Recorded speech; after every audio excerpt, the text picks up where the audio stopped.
आप लोगों ने महारानी कुंती की प्रार्थना का 26 श्लोकों में से पहला श्लोक देखा था। नमस्ते पुरुषम त्वाद्यम ईश्वरम प्रकृति परम अलक्ष्यम सर्वभूतानाम अंतर बहिर्अवस्थितम।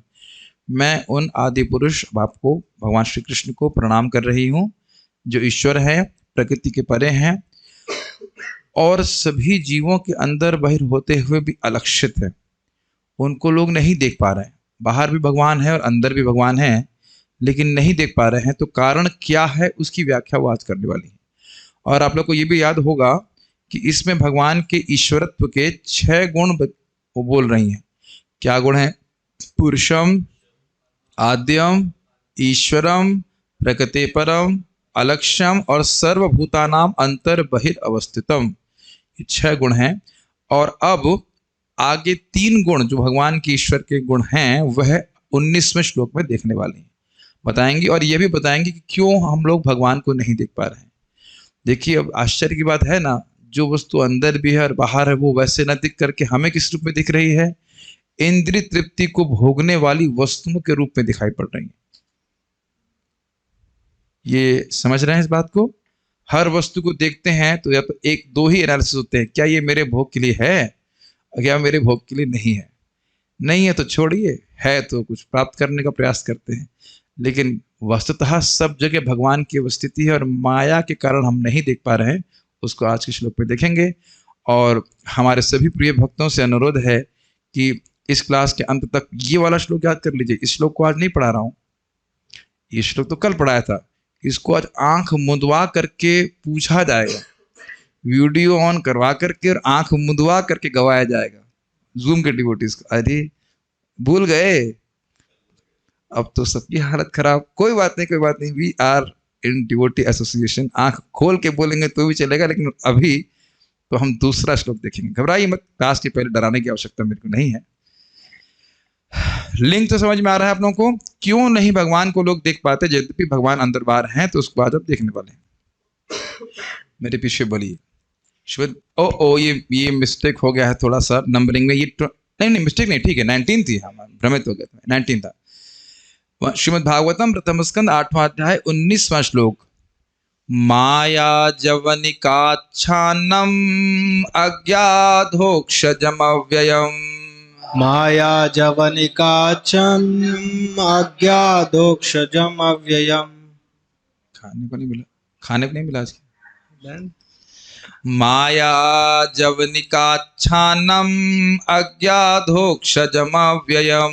माया जवनिकाच्छान्नम अज्ञाधोक्षजम अव्ययम। मुझे अब बड़ा का नहीं सुनाई पड़ रहा है, ऐसा लग रहा है जवनिकाच्छन्नम बोल रहे हैं।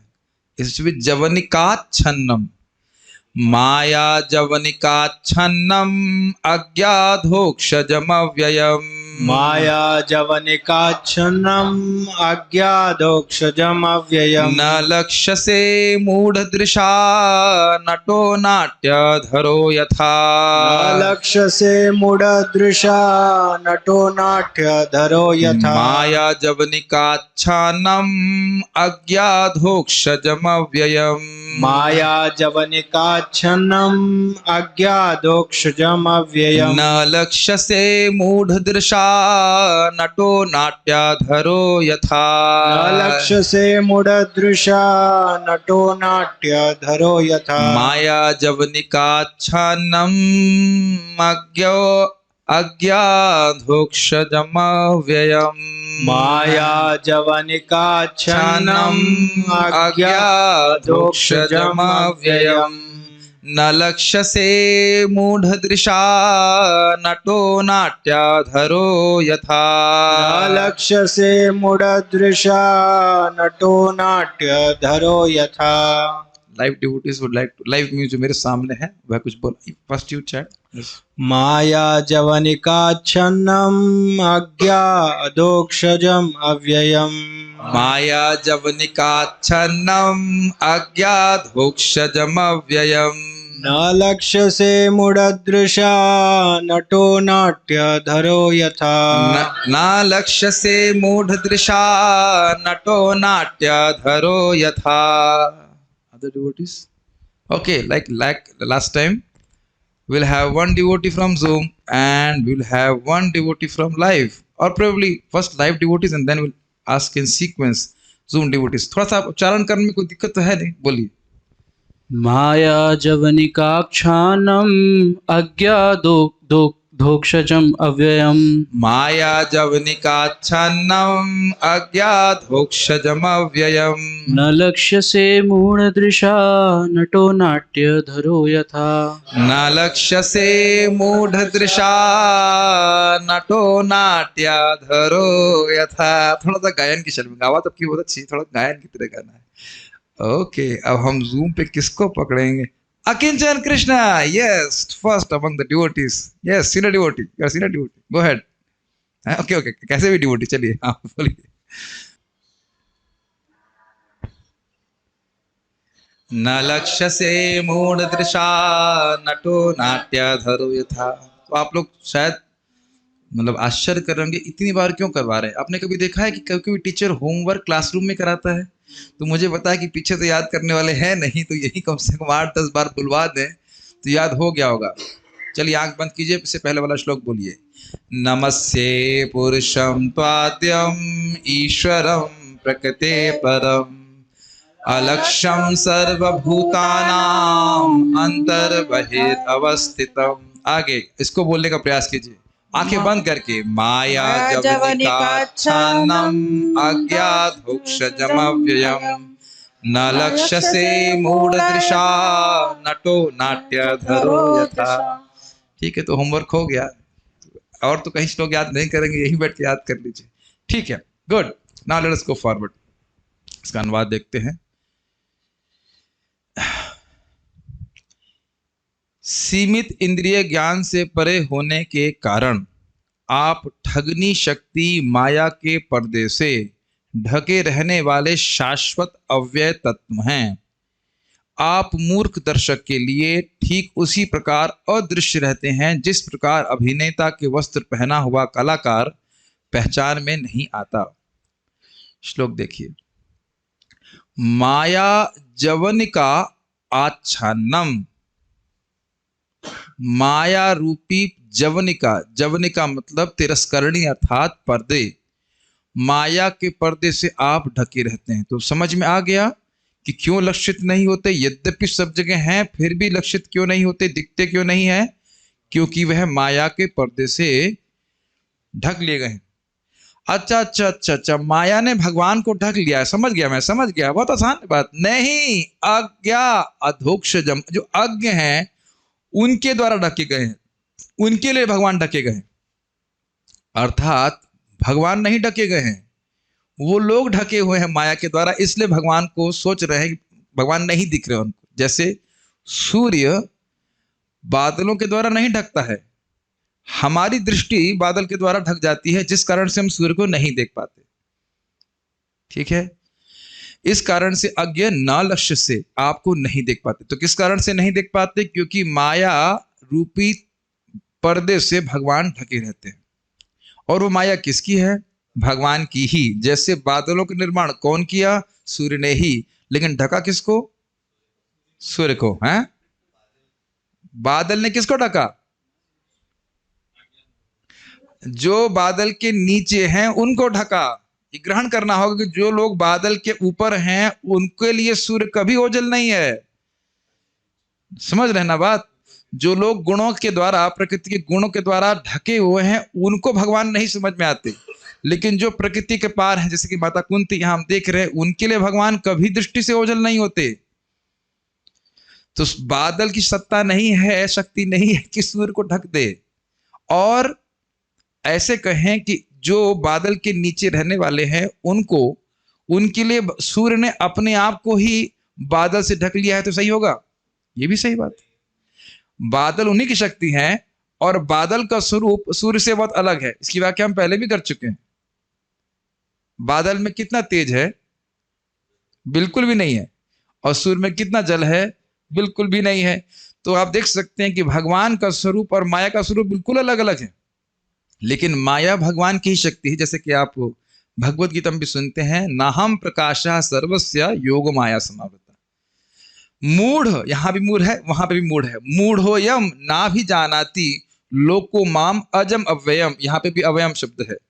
मैं अपनी योग माया से अपने आप को ढका रहता हूँ, सभी को प्रकाशित नहीं करता।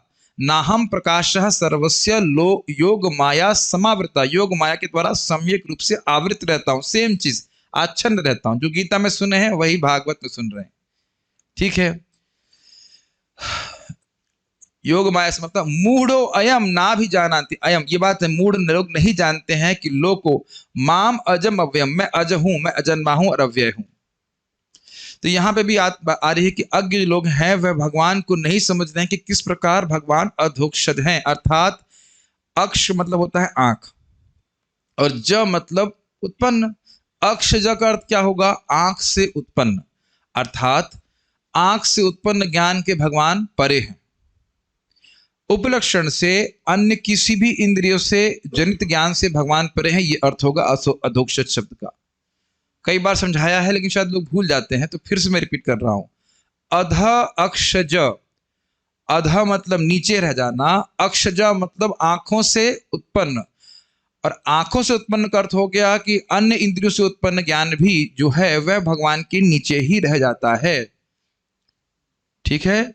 तो भगवान अधोक्षज हैं, लेकिन माया की जवनिका, माया के पर्दे से ढके रहने के कारण मूर्ख लोग उनको नहीं समझ पाते। मूर्ख तो बस यही समझता है कि जो उसका इंद्रिय जनित ज्ञान है बस उतना ही जगत है, उससे परे कुछ भी नहीं, ठीक।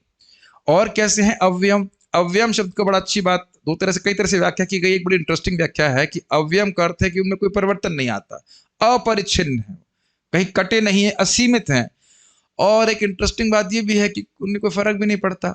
अगर मूर्ख लोग उनको नहीं जान रहे हैं तो उन्हें कोई चिंता नहीं है कि भाई हमारी सरकार को वोट नहीं मिलेगा। इस बड़े अच्छे अच्छे अर्थ किए गए। एक अर्थ यह भी रखा गया अव्ययम का, एक अर्थ है कि परिवर्तन भी नहीं होता उनमें। परिवर्तन अर्थात जैसे हमारा जन्म होता है, शरीर का जन्म होता है, फिर वृद्धि होती इत्यादि, वह सबसे भी शून्य है भगवान। तो इस तरह की वस्तु तो हमने देखी नहीं। देखी है आपने कभी कोई ऐसी वस्तु जो अव्यय हो? तो भगवान को समझ ही नहीं पाते हो। इसी कारण से न लक्ष्य से मूढ़ दृशा, दिन जो मूढ़ दृश्य है मतलब जिनकी दृष्टि इंद्रिय भोग के कारण नष्ट है, वह जिनकी दृष्टि शुद्ध नहीं हुई है भक्ति के द्वारा, वह न लक्ष्य से, अर्थात किंचित लक्ष्यते। कुछ लोग ऐसे हैं जो लक्षित कर सकते हैं। न लक्ष्य से मूढ़ दृशा कहने का आशय यह है कि जो मूढ़ दृशा वाले नहीं हैं, भक्ति से युक्त, प्रेमांजन से युक्त हैं, वह देख सकते हैं आपको। कुछ ग्रहण कर रहे हैं। ना लक्ष्य, जो मूर्ख है वो नहीं देख सकते हैं। ये कहे कि जो मूर्ख है वह नहीं समझ सकता, इसका मतलब जो बुद्धिमान है वो समझ सकता है। ये नहीं कह रहे हैं कि लक्षित ही नहीं हो सकते, कह रहे हैं क्या? न लक्ष्य से मूढ़ दृशा, जो मूढ़ हैं, जो इंद्रिय तृप्ति में फंसे हुए हैं, वह भगवान को नहीं समझ पाते। कैसे नहीं समझ पाते? मान लो भगवान कहें हम तो दिख रहे हैं, तो कह रहे हैं नटो नाट्य धरो यथा। जैसे नाटक में एक नाटककार विविध रूप लेकर के आता है, तो क्या भाव भंगिमा प्रस्तुत कर रहा है वह लोग, जो लोग उस नाट्य शास्त्र से अनभिज्ञ हैं। मेरी हिंदी समझ में आ रही है? अनभिज्ञ मतलब जो नहीं जानते हैं नाट्य शास्त्र को, तो वो समझ नहीं पाएंगे कि क्या दिखा रहा है, कि कमल दिखा रहा है, कि चंद्रमा दिखा रहा है, कि क्या कर रहा है। आपने कभी देखा है भरतनाट्यम? आपने देखा भरतनाट्यम? अब हमारे सामने भरतनाट्यम प्रस्तुत किया जाएगा तो हमें तो समझ ही नहीं आएगा कि क्यों है। कई बार मंदिर में हमने पहले भी उदाहरण दिया है, होता है भरतनाट्यम, तो हमारा कोई इधर कोई संकल्प नहीं होता कि भरतनाट्यम देखें। चाहे मान लो प्रभु जी लोग भी कर रहे होते तो भी, कई बार प्रभु जी भी करते हैं, अपने को कुछ पल्ले ही नहीं पड़ता अगर कहा जाए, समझ ही नहीं आ रहा क्या बोल रहे हैं। तो वो भी एक प्रकार की, कोई कहते हैं ना नृत्य नाट्य का, समझते हैं आप, जिसमें नाच नाच करके नाट्य प्रस्तुत किया जाता है, वो भी समझ में नहीं आता कि क्या बोल रहे हैं। और कभी आपने देखा हो, हमने यहाँ तो अनुभव नहीं है, IIT के स्मरण आ रहा है कि एक बार माइम शो था। माइम शो समझते हैं? वो सफेद चेहरा पहन के आ जाते हैं और कुछ कुछ बोलते भी नहीं वहां, तो कुछ और हाथ से कुछ दिखाते हैं, वो भी समझ में नहीं तो वो कहना क्या चाहते हैं। तो जो व्यक्ति इस नाटक शास्त्र से अनभिज्ञ है वह नहीं समझ पाएगा कि वो क्या भाव भंगिमा प्रस्तुत कर रहे हैं। एक अर्थ है। और दूसरा अर्थ यह भी है कि कभी कभी हम ये भी नहीं समझ पाते कि कौन ये रूप धर के आया है। कुछ ग्रहण कर रहे हैं इस बात को? कौन व्यक्ति ये रूप धर करके आया है, यह भी समझ में नहीं आता है। तो भगवान जो है वो मनुष्य रूप प्रस्तुत कर रहे हैं तो लोग ये नहीं समझ पाते हैं कि वह सच्चिदानंद विग्रह है। देखिए, कहीं दूर जाने की जरूरत नहीं है, मंदिर में ही कृष्ण बलराम जी साक्षात विद्यमान हैं। और बहुत लोगों को लगता है ये मूर्ति है, लेकिन प्रतिमा नहीं, तुम ही साक्षात ब्रजेंद्र नंदन। जो भक्त हैं वो उनसे बात भी कर लेते हैं, और बाकी लोगों को लगता है ये प्रतिमा है। जो लोग भक्त नहीं है, प्रभुपाद जी बोलते हैं 10,000 किलोमीटर अमेरिका से दूर यहाँ पे लोग आ रहे हैं भगवान का दर्शन करने के लिए, और कुछ लोगों की दुकान भी मंदिर के सामने होगी, उसका दर्शन करने के लिए नहीं आए। हो सकता क्या है ही। तो ये एक बात तो बड़ी महत्वपूर्ण है, भगवान को नहीं समझ पाते लोग। ठीक है, ओके। तो ये तो हमने आपको थोड़ा सा परिचय दिया। इस श्लोक देखने में बहुत सिंपल लग रहा है। एक मैं आपको घटना बताऊंगा, ये इंटरेस्टिंग है। नटो नाट्य धरो यथा पे मुझे याद है आईआईटी में हम लोगों ने शिशुपाल वध का एक ड्रामा किया था। ये बड़ा अच्छा है, मैं इससे रिलेट कर पा रहा हूँ। और हमारे एक मित्र हैं देवेंद्र उपाध्याय जी, केमिकल इंजीनियरिंग कर रहे थे, बड़े अच्छे स्टूडेंट। तो वो बने थे भीष्म पितामह। और उसका डायरेक्टर कौन था पता है? जो आपके सामने लेक्चर दे रहा है मैं ही डायरेक्टर था। तो इतना अच्छा मेकअप हुआ कि एक क्षण के लिए मैं खुद ही नहीं पहचान पाया कि भीष्म पितामह कौन है।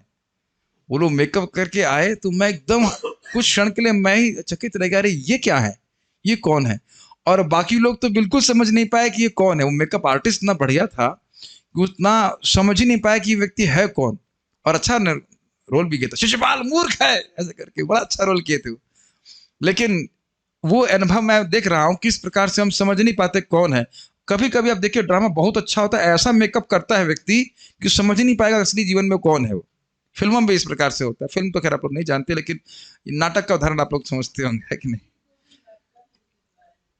अब वो मुझे नहीं पता, लेकिन हम खाली इतना व्याख्या कर रहे हैं कि जो नाटक प्रस्तुत कर रहा है कभी कभी उतना सुंदर मेकअप करता है कि वो समझ ही नहीं पाते कि वो है कौन व्यक्ति। तो भगवान इस प्रकार की मनुष्य लीला करते हैं कि लोग समझ नहीं पाते कि सच्चिदानंद विग्रह भगवान है। अच्छा, अन्वय। अच्छा हाँ, एक बात बताना भूल गया, अज्ञा प्लस अधोक्षजम, ऐसे इसके संधि विच्छेद कर सकते हैं। तो अज्ञा मतलब स्त्रीलिंग हो गया, मैं अज्ञा हूं, मैं नहीं समझ पा रही हूं।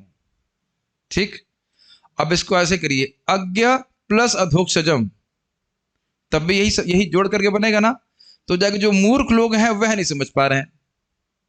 तो दो अर्थ आपको लेना होगा। एक, माता कुंती स्वयं ही कह रही हैं कि मैं अज्ञा हूं, मैं नहीं समझ पा रही हूं।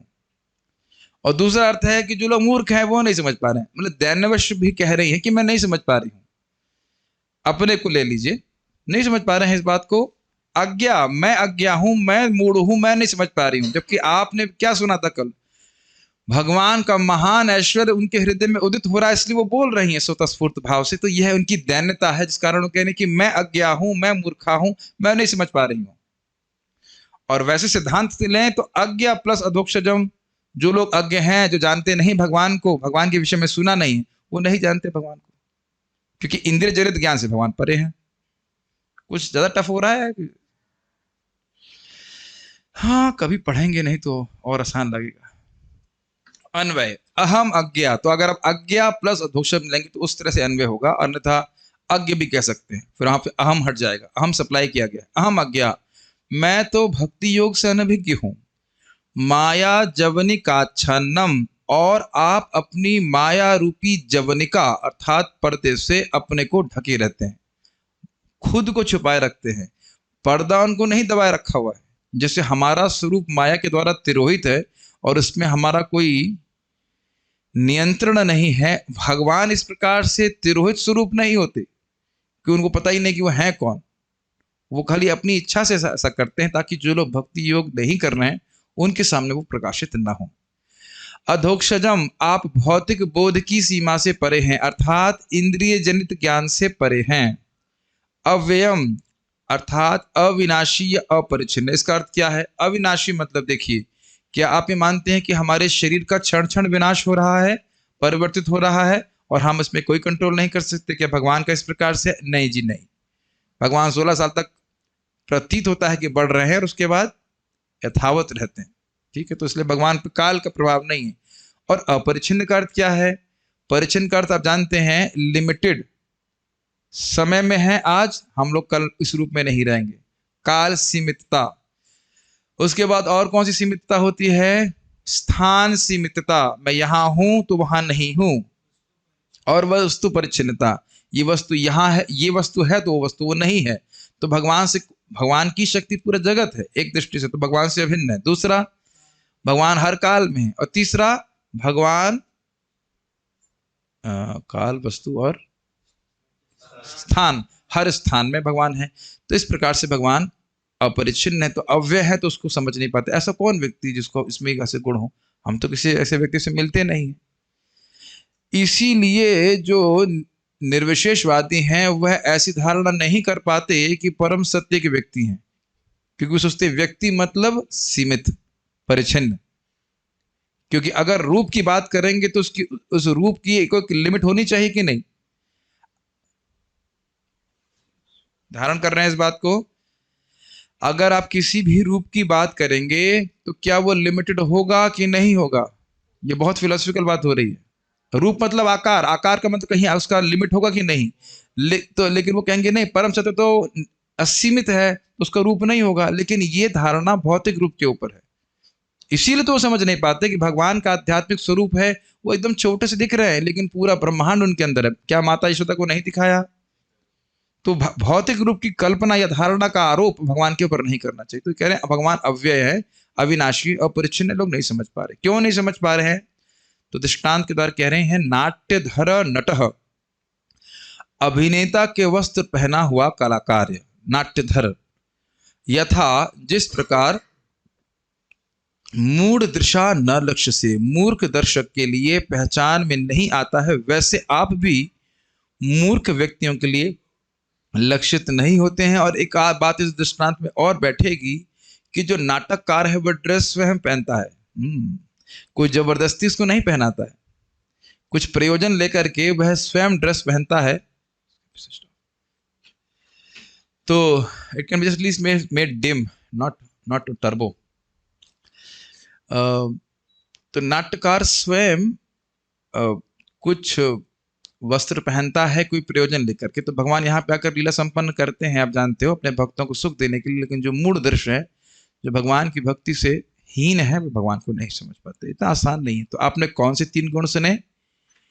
माया जवनिका छन्नम, भगवान माया रूपी पर्दे से अपने को ढके रहते हैं। दूसरा, अधोक्षजम। और तीसरा, अव्ययम। और 6 गुण आपने कल सुने थे 18वें में। तो 9 गुण हो गए जिसके द्वारा भगवान का ईश्वरत्व सिद्ध होता है। इसी कारण से बुआ जी अपने भतीजे को प्रणाम नहीं कर रहे हैं, अपितु भगवान को प्रणाम कर रहे हैं। इस प्रकार भगवान के 9 गुणों को का यहाँ इन 2 श्लोकों में 1.8.18 और 19 में कहा गया है। सरल दर्शनी, क्योंकि आंतरिक रूप से आपने उत्तरा के गर्भ में बालक की रक्षा की और बाह्य रूप से आप हमारे निकट रहकर हमारी रक्षा कर रहे हैं, तो क्या आप परिच्छिन्न हैं या व्यापक हैं? मैं ये नहीं समझ पा रही हूँ, इस पर यह श्लोक कह रही है।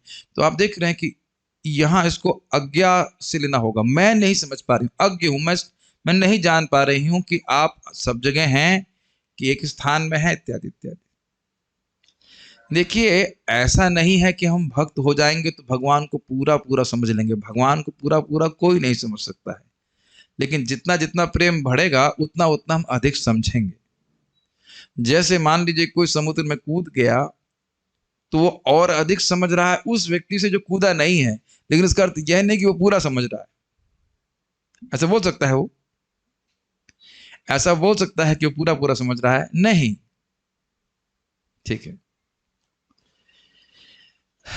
आप माया के पर्दे अर्थात जवनिका द्वारा आवृत हुए हैं। अच्छा, ठीक है भाई, तब क्या माया मुझे ढक लेती है, ये कहना चाहती हो? तो इस पर कह रहे हैं कि अज्ञ अर्थात जिस प्रकार एक मूर्ख यह सोचता है कि सूर्य एक बादल द्वारा आवृत है और इसलिए मैं उसको नहीं देख पा रहा हूं, उसी प्रकार मैं आपको आच्छादित जैसा देखती हूं क्योंकि मेरी दृष्टि माया द्वारा आवृत है। ये उनकी दैन्यता है, वो जान रही। अगर एक चीज बताइए, अगर वो वाकई जान रही होती ऐसे उनकी दृष्टि आवृत होती तो उनको प्रणाम क्यों कर रही होती? कोई बोला उनको कि ईश्वर है? कोई प्रॉम्प्ट किया उनको? ईश्वर है, प्रणाम करो, ईश्वर है, प्रणाम करो, चलो चलो बुआ जी भतीजे को प्रणाम करो। आप लोग की बुआ जी कभी प्रणाम करी है आप लोगों को? तो आप ग्रहण कर रहे हैं कि उनके मन में भगवान की महिमा प्रकट हो रही, फिर भी दैन्यतावश ऐसा कह रही हैं। और ये तो बड़ा स्पष्ट उदाहरण दे रहे हैं चक्रवर्ती पाद।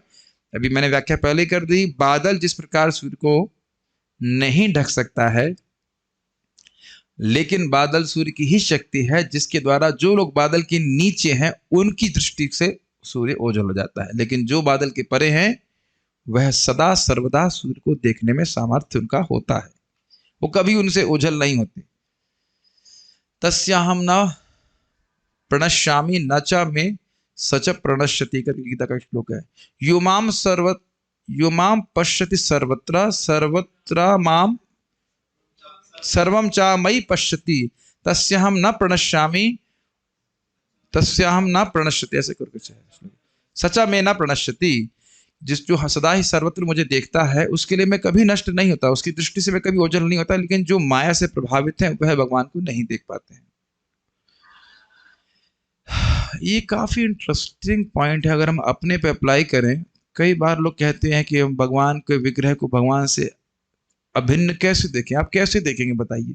जब हमारी दृष्टि माया से ढकी हुई है तो हम कैसे देखेंगे?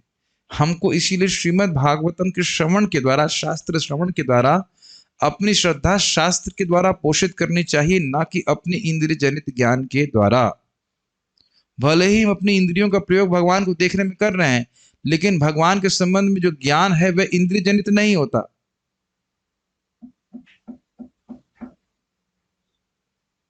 हमें दिख रहा है कि ये विग्रह है, लेकिन हम सुने हैं कि ये भगवान है। नहीं समझ में आ रहा है? हमें दिख रहा है कि तुलसी है, ये पौधा है, लेकिन ना, ये वृंदे देवी की प्रतिमूर्ति है। कुछ समझ रहे हैं? स्वीकार करना चाहिए कि हम अपने को ही नहीं समझ रहे हैं, पूरी तरह ढके हैं। इसलिए जो भी बादलों के परे वाला ज्ञान है वह उन लोगों के द्वारा हमें स्वीकार करना होगा जो बादलों के परे हैं। जो लोग गुणों के परे हैं और जो सूर्य का वर्णन कर रहे हैं उनको हमें यथावत स्वीकार करना होगा, क्योंकि भगवान अव्ययम है। हाँ, हम अगर नहीं भी जानेंगे तो भगवान को कोई फर्क नहीं पड़ने वाला।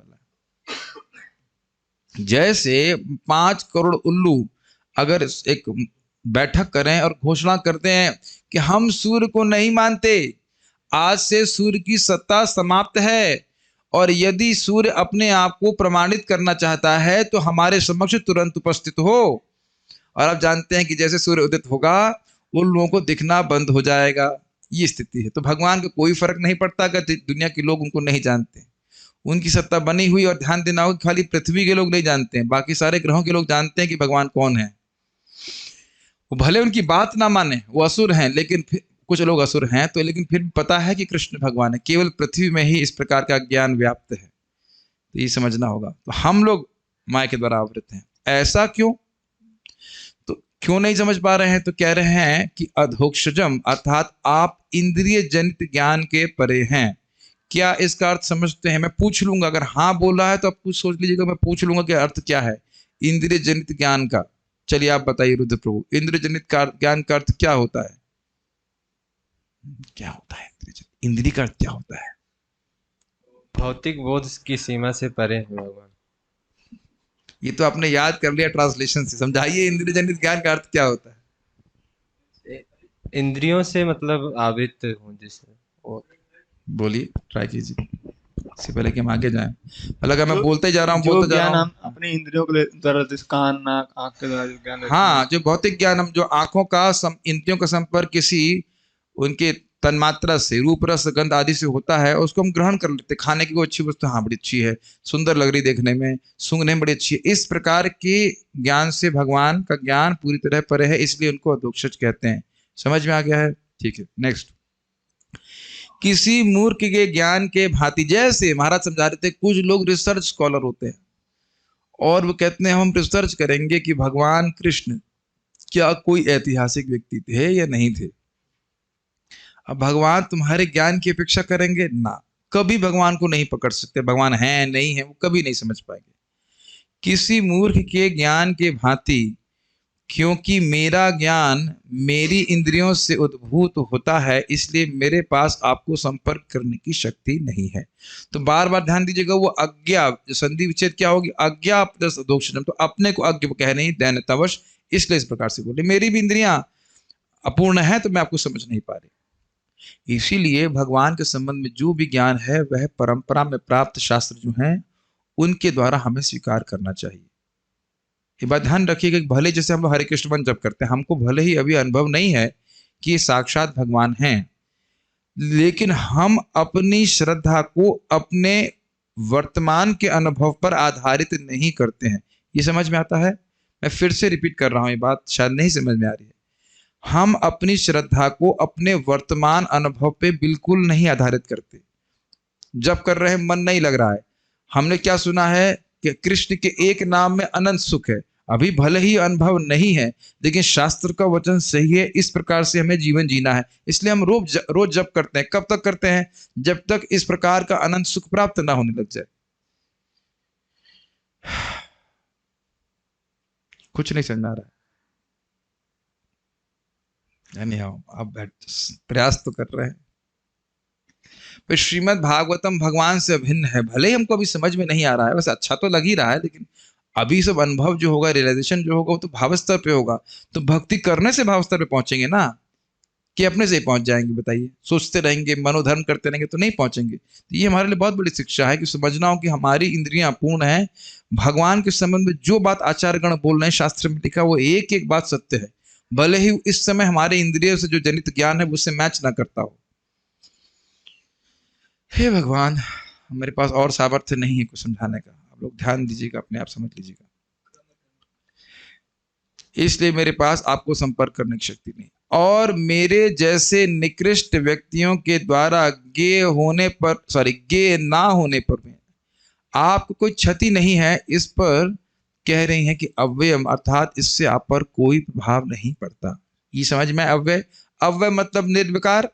कोई दिक्कत नहीं है कि नहीं समझ रहा है कोई व्यक्ति भगवान को। तो जैसे मान लीजिए चींटियों का, इस विश्व की सारी चींटियां आपस में मंत्रणा करें कि हम नहीं मानते कि मनुष्यों की सत्ता है, तो आप लोग घबरा जाएंगे ना। अरे भाई, चींटियां तो हमको नहीं मान रही हैं, क्या ऐसा हमको सोचेंगे? नहीं। तो सूर्य जो है, कुछ लोग जैसे आजकल बोलते भी हैं लोग भगवान को नहीं मान रहे, तो कुछ कीड़े अगर भगवान को ना माने तो भगवान को कोई फर्क नहीं पड़ता। तो भगवान फिर आते क्यों हैं? उनका उद्धार करने के लिए। उनको, उनकी सत्ता में कोई दिक्कत नहीं है। ऐसा नहीं कि सेवक कम पड़ रहे हैं उनको, तो वो अब कैंपस प्लेसमेंट के लिए आए हैं। समझ रहे ना, कंपनियों में लोगों निकाल देते हैं तो नया कैंपस प्लेसमेंट नए लोगों को लेके आते हैं। तो ऐसा नहीं कि भाई अब गोलोक में खाना बनाने के लिए कोई नहीं है तो यहाँ से किसी को सेवक को ले जाए, भाई खाना बनाओ हमारे लिए। ऐसा कुछ नहीं है भगवान के लिए। वो तो हमारे कल्याण के लिए आते हैं, ये ग्रहण कर लेना होगा। उनको कोई अपेक्षा नहीं है। वैसे इस पे बहुत सुंदर गुण है भगवान का कि यद्यपि उन्हें किसी से कोई भी अपेक्षा नहीं है, लेकिन कोई भी थोड़ी सी भी सेवा करता है तो भगवान उसको हमेशा के लिए याद रखते हैं। ये बहुत अच्छा गुण है।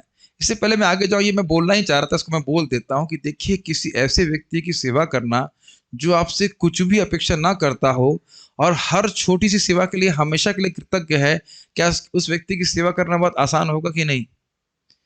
और इसके विपरीत इस जगत में आप लोगों की सेवा कीजिए, चाहे कितनाऊ सेवा कर लीजिए, वो कुछ भी उसको नहीं गिनते हैं। नहीं गिनते हैं कि नहीं?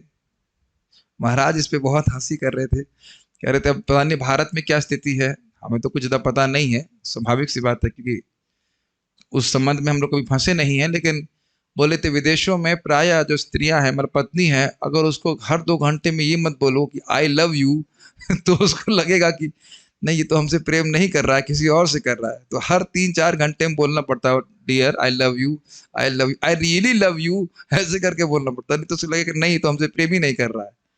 लेकिन यहाँ पे बहुत अच्छा महाराज बोल रहे थे, भगवान की थोड़ी सी भी सेवा करो, और सेवा की है और बाद में छोड़ भी दे, फिर भी भगवान याद रखते हैं किसने मेरी सेवा की थी।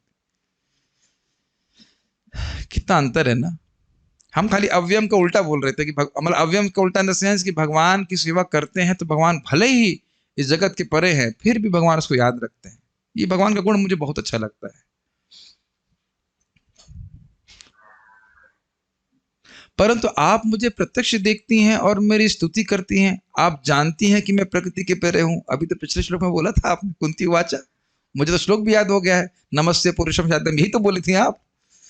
तो फिर आप क्यों स्वयं के अज्ञानी होने की आलोचना करती हैं? आलोचना मतलब ऐसा क्यों, अपनी निंदा क्यों कर रही हो कि आप नहीं जान रहे? अभी तो आपने बोला कि नमस्ते पुरुषम त्वाद्यम ईश्वरम प्रकृते परम। आप तो जान रही हैं। यदि भगवान यह प्रश्न करें तो इस पर कह रही है न लक्ष्य से, अर्थात आपको समझना संभव नहीं है। हाँ हाँ मैंने बोला है, लेकिन मुझे समझ में नहीं आ रहा है कि आप किस प्रकार से लीला कर रहे हैं, कुछ समझ में नहीं आ रहा है। उदाहरण दे रही है, यद्यपि गीयमान गीत पदार्थ, मतलब जिस गीत को गाया जाए या जिस गीत को गाना होता है, और अभिनय रस के अनुरूप नृत्य और ताल आदि से एक नट विशेष रूप से युक्त रहता है, तथापि एक अज्ञानी दर्शक जो संगीत शास्त्र से अनभिज्ञ होता है, वह केवल उस नर्तक को नृत्य करते देखता है। हालांकि वह देखता है, वह वस्तुतः तत्व में नहीं देखता। इस प्रकार यद्यपि मैं आपको देखती हूं, मैं वस्तुतः आपको नहीं देखती। तथा अर्थात सदृश को प्रसंग से समझ लेना चाहिए। मतलब इस श्लोक में अगर आप देखें संस्कृत में, सॉरी कहाँ गई संस्कृत, इसमें यथा है और तथा नहीं है। तथा कहीं दिख रहा है आपको? तो कह रहे हैं कि यथा जब है तो तथा आपको सप्लाई कर लेना होगा। यथा मतलब जिस प्रकार एक संगीत शास्त्र से अनभिज्ञ व्यक्ति नाटककार के नर्तन को तो देखता है लेकिन समझ नहीं पाता है, तथा उसी प्रकार मैं आपको नहीं समझ पा रही हूं क्योंकि आप माया की जवनिका से ढके हुए हैं। मैं तो भक्ति योग से अनभिन्न। समझ में आई बात? तथा क्यों बोल रहे? अब एक इंटरेस्टिंग बात है यहाँ पे कि जब नाट्य हो रहा होता है तो यह तो दिखता है कि कोई व्यक्ति नाच रहा है, लेकिन यह नहीं समझ में आता है कि भाव भंगिमा क्या प्रस्तुत कर रहा है, क्या वो कहना चाहता है। तो उसी प्रकार से भगवान की आते हैं और लोग यह भी जान रहे हैं कि लीला क्या कर रहे हैं, लेकिन वह लीला क्यों कर रहे हैं ये नहीं समझ में आता। समझ में आ रहा है? आप चैतन्य चरितामृत पढ़ेंगे तो कई जगह लीला का वर्णन श्रीला कृष्णदास कविराज गोस्वामी करते हैं और कहीं कहीं उसके तत्व को बताते भी, कई बार बताते हैं कि क्यों करी, और कहीं कहीं कहते हैं हमको नहीं समझ में आ रहा है कि क्यों करी, हम इस पे क्या टिप्पणी करें। और अभी आप देखिएगा कि किस प्रकार से बातें आने वाली हैं जो बात समझ में नहीं आती। ठीक है, आइए देखिए। यद्यपि आप अपने भक्त पांडवों की रक्षा करते हैं, चूंकि आप हम सबके भीतर निरंतर स्थित परमात्मा हैं, आपने व्यक्तिगत रूप से अश्वत्थामा के शस्त्र का प्रतिकार किया जो पांडवों को मारने के लिए था। यद्यपि आपने शस्त्रों का उपयोग न करने का वचन किया था, आपने शस्त्र उठा लिया। यद्यपि आप पुण्यवानों की रक्षा करते हैं, आपने भीष्म और अन्य पुण्यवान व्यक्तियों को नष्ट होने दिया। अब समझ में आया कि क्या समझ में नहीं आ रहा है? और आप देखिए कई बार इस प्रकार के प्रश्न भक्तों के सामने किए जाते हैं। यद्यपि आप द्रौपदी और सुभद्रा के प्रति अत्यधिक स्नेहमय हैं, आपने उनके पुत्रों को मरने दिया। मैं आपकी लीलाओं के विषय का तत्व नहीं जानती। कुछ ग्रहण किया आपने कि कैसे वो कहने कि मैं नहीं समझ रही हूं। अब आप देखिए, जब माता कुंती नहीं समझ रहे हैं, समझ पा रही हैं, तो हम और आप समझ गए मैं क्या कहने वाला हूं, कौन से खेत की मूली है। तो आप ये नहीं सोचिएगा कि हर चीज भगवान की हमको समझ में आ जाए कि किस आशय से कर रहे हैं। सोचने वाली बात है। अभी आपने देखा कि संकल्प मात्र से ब्रह्मास्त्र को रोक दिए। तो जब अश्वत्थामा तलवार चलाने जा रहा था पांडवों के बच्चों पे, तब क्या उसके हाथ को नहीं रोक सकते थे? बताइए, या बता ही देते कि अश्वत्थामा की ये प्लानिंग है। इतना ही बता देते, सर्वज्ञ हैं वो तो, इतना ही बता देते। लेकिन हम लोग तो कहीं नहीं सुने हैं कि ऐसी कंप्लेन भगवान कृष्ण से की गई। करी है कोई अब तक? ना उत्तरा ने करी है कि हमारे पति को, अभिमन्यु को कैसे मरने दिया आपने। एटलीस्ट हम लोग तो नहीं जान रहे हैं, यहाँ तक हम सुने, कभी सुने तो नहीं ऐसी कंप्लेन भगवान कृष्ण से कर रही हूँ। और आपने सुना था कचस्पर्श छतायुषः, माता द्रौपदी का अपमान होने के कारण भगवान कृष्ण ने व्यवस्था करी कि जिन लोगों ने भी इसका सपोर्ट किया था वो सब मारे गए। तो द्रौपदी से प्रेम है कि नहीं? और भी आप जानते हैं कि आज ही हम सुन रहे थे किस प्रकार से, आज ही सुन रहे थे ना सार्वभौम प्रभु से, कि भगवान कृष्ण जब सुदर्शन चक्र चलाए तो उंगली कट गई थी। तो उस समय द्रौपदी माता अवव्रत स्थान के लिए बैठी थी, तो अपना कपड़ा, हल्का सा साड़ी का कपड़ा फाड़ करके भगवान के उंगली में बांधा था, तो उसके प्रत्युत्तर में भगवान किस प्रकार से, जब उनका अपमान होने वाला था, कितना मात्रा में असीमित वस्त्र सप्लाई किए थे। तो आप देख रहे हैं कि माता द्रौपदी, अच्छा एक और कठिनाई आप जानते हैं, जब वो क्या नाम था उनका, दुर्वासा जी आ गए थे खाने के लिए और वो खा चुकी थी, तो वहां भी कठिनाई में प्रस्तुत थी। तो आप देख रहे हैं कि वहां पे भी भगवान ने कहा एक चावल खिला दो, एक दाना खिला दो, जो कुछ भी है, और उसमें तृप्त हो गए। तो हम देख रहे हैं कि बार बार माता द्रौपदी की रक्षा कर रहे हैं, और सुभद्रा तो भगवान की बहन है ही। यहाँ तक कि उनकी शादी भी भगवान ने बड़ी विशेष रूप से करवाई थी, आप उसको पढ़ सकते हैं।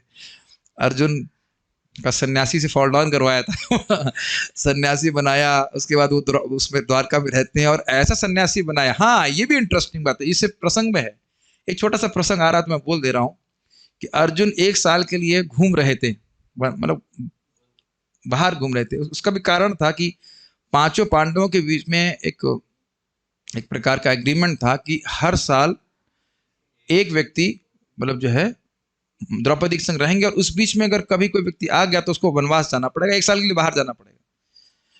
तो कोई विशेष परिस्थिति थी जिसमें कि युधिष्ठिर महाराज माता द्रौपदी के संग थे और अकस्मात अर्जुन को आना पड़ा अपने बाण और इत्यादि लेने के लिए। उस रूम में वो रखे हुए थे, तो लेके कुछ कार्य करने गए, लेकिन अब उनको 1 साल के लिए जाना पड़ा। युधिष्ठिर महाराज बोले नहीं, आप छोटे भाई हैं, ऐसा कोई दिक्कत नहीं है। कहते नहीं। तो 1 साल के लिए जब अर्जुन बाहर गए तो ऐसे करते करते द्वारका गए, और द्वारका में किसको देखा? सुभद्रा को देखा, और उनके प्रति बड़े आकर्षित हुए। तो कहे क्या व्यवस्था हो कि उनकी शादी जो है सुभद्रा से हो।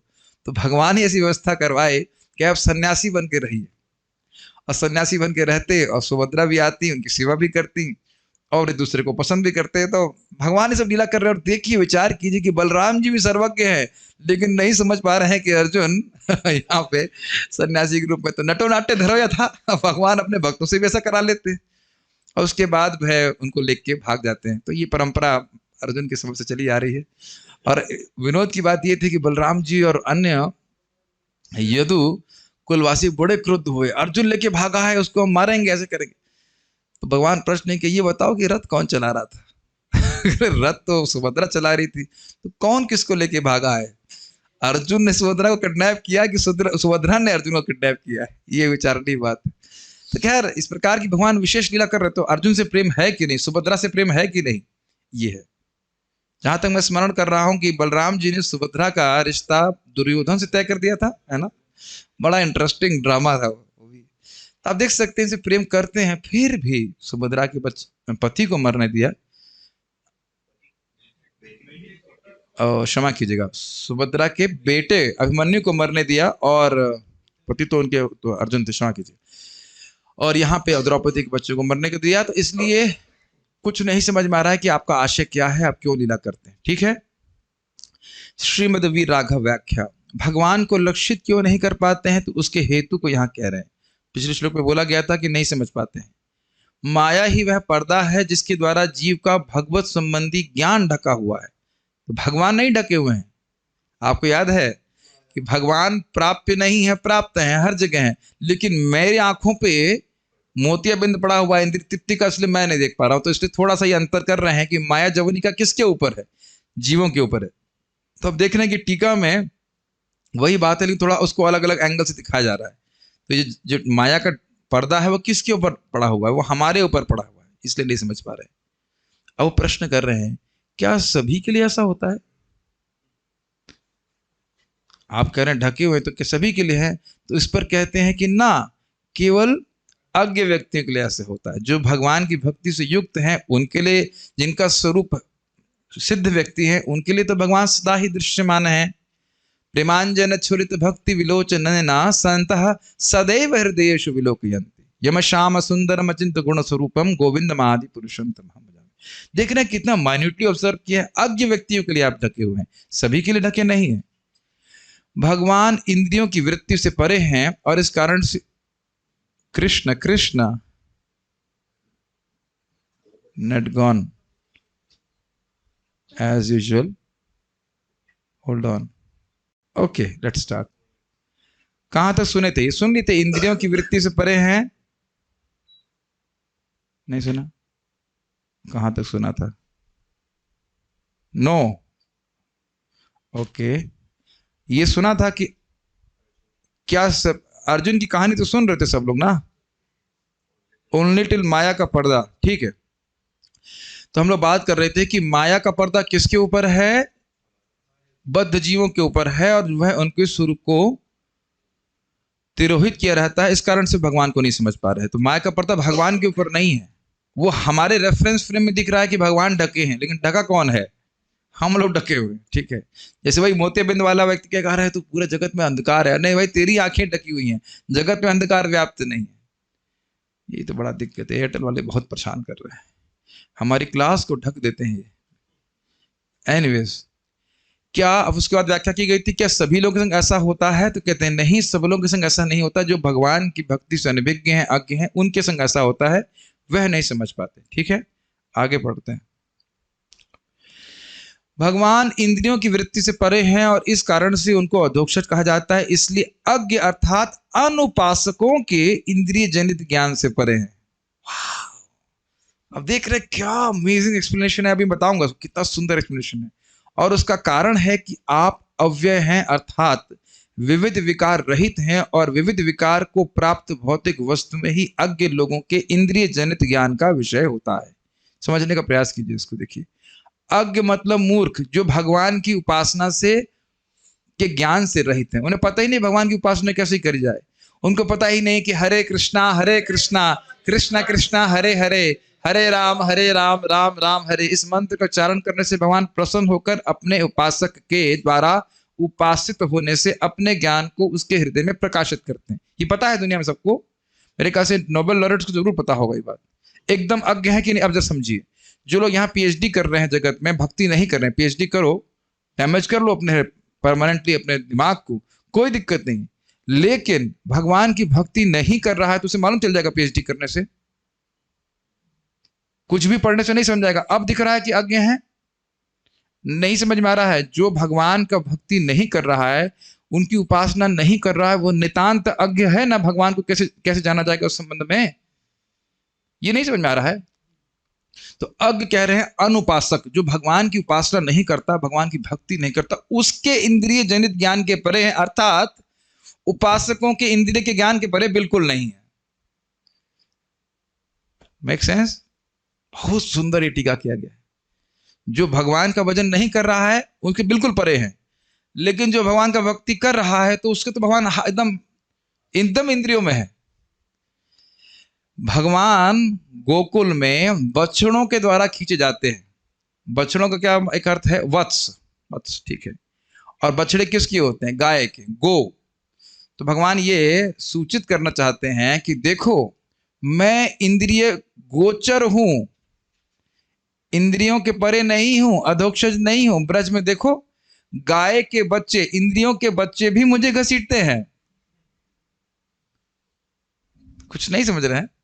और आप देख ही रहे हैं, भक्त लोग भगवान को बोलते भी हैं, भगवान से बातचीत भी करते हैं, भगवान को आंखों से देख भी सकते हैं, छू सकते हैं, विग्रह के रूप में भी भगवान है। अब प्रसिद्ध प्रसंग है जहां पर भक्त बोलता है कि साक्षी गोपाल को, बड़ा इंटरेस्टिंग है। साक्षी गोपाल कहते चलिए चलिए, आपने वादा, आपने क्या कहते हैं उसको, करना है उसको विटनेस, विटनेस तो क्या बोलेंगे हिंदी में, साक्षी देना है कि उस बूढ़े ब्राह्मण ने वादा किया था कि अपनी बेटी की शादी मुझसे करेगा। तो भगवान कहते हैं, देखो अब भगवान कहाँ का रह गए धोक्षज। भगवान बोलते हैं, अरे मैं तो विग्रह हूं, मैं कैसे चलूंगा। तो उन्होंने कहा कि जब आप बोल सकते हैं तो आप चल भी सकते हैं। तो आप देखिए कहाँ रहे धोक्षज, भगवान बताइए, बातचीत कर रहे हैं। तो यहाँ पे हम देख रहे हैं कि भगवान अपने अनुपासकों के लिए इंद्रियों के परे है। कितना सुंदर अर्थ लिया गया है। कहीं पे ब्रह्म संहिता का क्या श्लोक है वो, वेदेषु दुर्लभम अदुर्लभम आत्म भक्त गोविंदमादि पुरुषम तमहम भजामि। ठीक, ओके। तो अज्ञ लोगों के इंद्रिय ज्ञान के परे हैं। इसका कारण है कि वे आप अव्यय हैं। अव्यय का अर्थ क्या है? देखिए, इस जगत में कोई भी वस्तु है, उसका स्वरूप क्षीण हो रहा है, क्षीण हो रहा है, वृद्धि हो रही है, कुछ भी कहीं, लेकिन परिवर्तनशील है। यही भौतिक वस्तुओं का गुण है। लेकिन भगवान का स्वरूप इस प्रकार से परिवर्तनशील नहीं है, चिन्मय वस्तु है। तो ऐसे भगवान के स्वरूप को वो नहीं समझ पाते। ये आशय है कहने का। अव्यय समझ रहे हैं? इनडिस्ट्रक्टिबल स्वरूप जो भगवान का है, उसकी धारणा वो नहीं कर पाते। तो जितनी भी वस्तुएं यहाँ पे हैं, जिनको हम देख रहे हैं, छू रहे हैं, सूंघ रहे हैं इत्यादि, वह परिवर्तनशील हैं, भौतिक हैं। तो यही उनके इंद्रिय जनित ज्ञान के विषय हैं, लेकिन भगवान इससे परे हैं। तो ये भी अर्थ यहाँ पे दिया गया है, थोड़ा सा समझाने का प्रयास किया। बहुत कठिन हो रहा है, इतना कठिन नहीं होगा। देखिए, इतना तो मुझे विश्वास है कि इससे और जटिल जटिल चीजों में अपने माथा मारा हुआ है। थोड़ा सा यहाँ पे हम, हाँ, थोड़ा सा समझने का प्रयास करेंगे तो आपको थोड़ा अच्छा लगेगा। अलग अलग अर्थ इसमें आप दिए गए हैं। इससे यह सूचित होता है कि भक्ति योग के द्वारा विशुद्ध मन से आप ग्राह्य हैं। क्या श्लोक है ये? प्रेमांजन छुरित भक्ति विलोचने न संता सदैव हृदयेषु विलोकयन्ति। जिसको भगवत प्रेम प्राप्त है उसके हृदय में भगवान सदा ही स्फुरित रहते हैं। और एक भागवत का श्लोक सुना है, त्वं भक्ति योग परिभावित हृत सरोजा आस्ये श्रुतेक्षित पथ ननुनाथ पुंसः। ये श्लोक आप देख लीजिएगा, उस दिन आपको भेजे थे ना श्लोक मेरे को, I think it is 3 to something 51 और 41 करके। तो जिसका हृदय भक्ति योग के द्वारा परिभावित अर्थात परिशोधित हो गया है, उसमें भगवान अपने स्वरूप को प्रकाशित करते हैं। लेकिन जो लोग भक्ति योग के द्वारा अपने हृदय को शुद्ध नहीं किए हैं, वे भगवान को नहीं समझ सकते। एग्जाम्पल आप जानते हैं, टीवी खराब है और इसमें झलमल झलमल हो रहा है, तो कह रहे कोई स्वरूप नहीं है। लेकिन टीवी ठीक कर देंगे तो स्वरूप तो विद्यमान है, वह स्वरूप प्रकट हो जाता है। स्वरूप है नहीं तो प्रकट कैसे हो रहा है? आपने सुना था नारद जी के केस में, आहूत एवं, जैसे ही मैं कीर्तन करना शुरू करता हूं, तुरंत भगवान मेरे हृदय में अपने स्वरूप को प्रकाशित कर देते हैं। ये सुना नहीं क्या? सुना था। तो जिसने अपने हृदय को भक्ति योग के द्वारा शुद्ध कर लिया, वहां भगवान नित्य विराजमान है और अन्यथा नहीं दिखाई पड़ते। इसमें कोई आश्चर्य की बात नहीं। तो उसको प्रमाण से कह रहे हैं, यह श्रुति से भी ज्ञात होता है, न चक्षुषः पश्यति कश्चनेनम न मांस चक्षुर अभिविक्षते तम दृश्यते त्वय्या बुद्धया होना चाहिए, बुद्धा नहीं होना चाहिए, बुद्धया सूक्ष्मया सूक्ष्मदर्शी भी हृदय मनीषा मनसाभिकृत्य एनम विदुः। देखिए इसका अर्थ क्या है, न चक्षुषः पश्यति कश्च एनम, इन भगवान को कोई आंखों से नहीं देख सकता।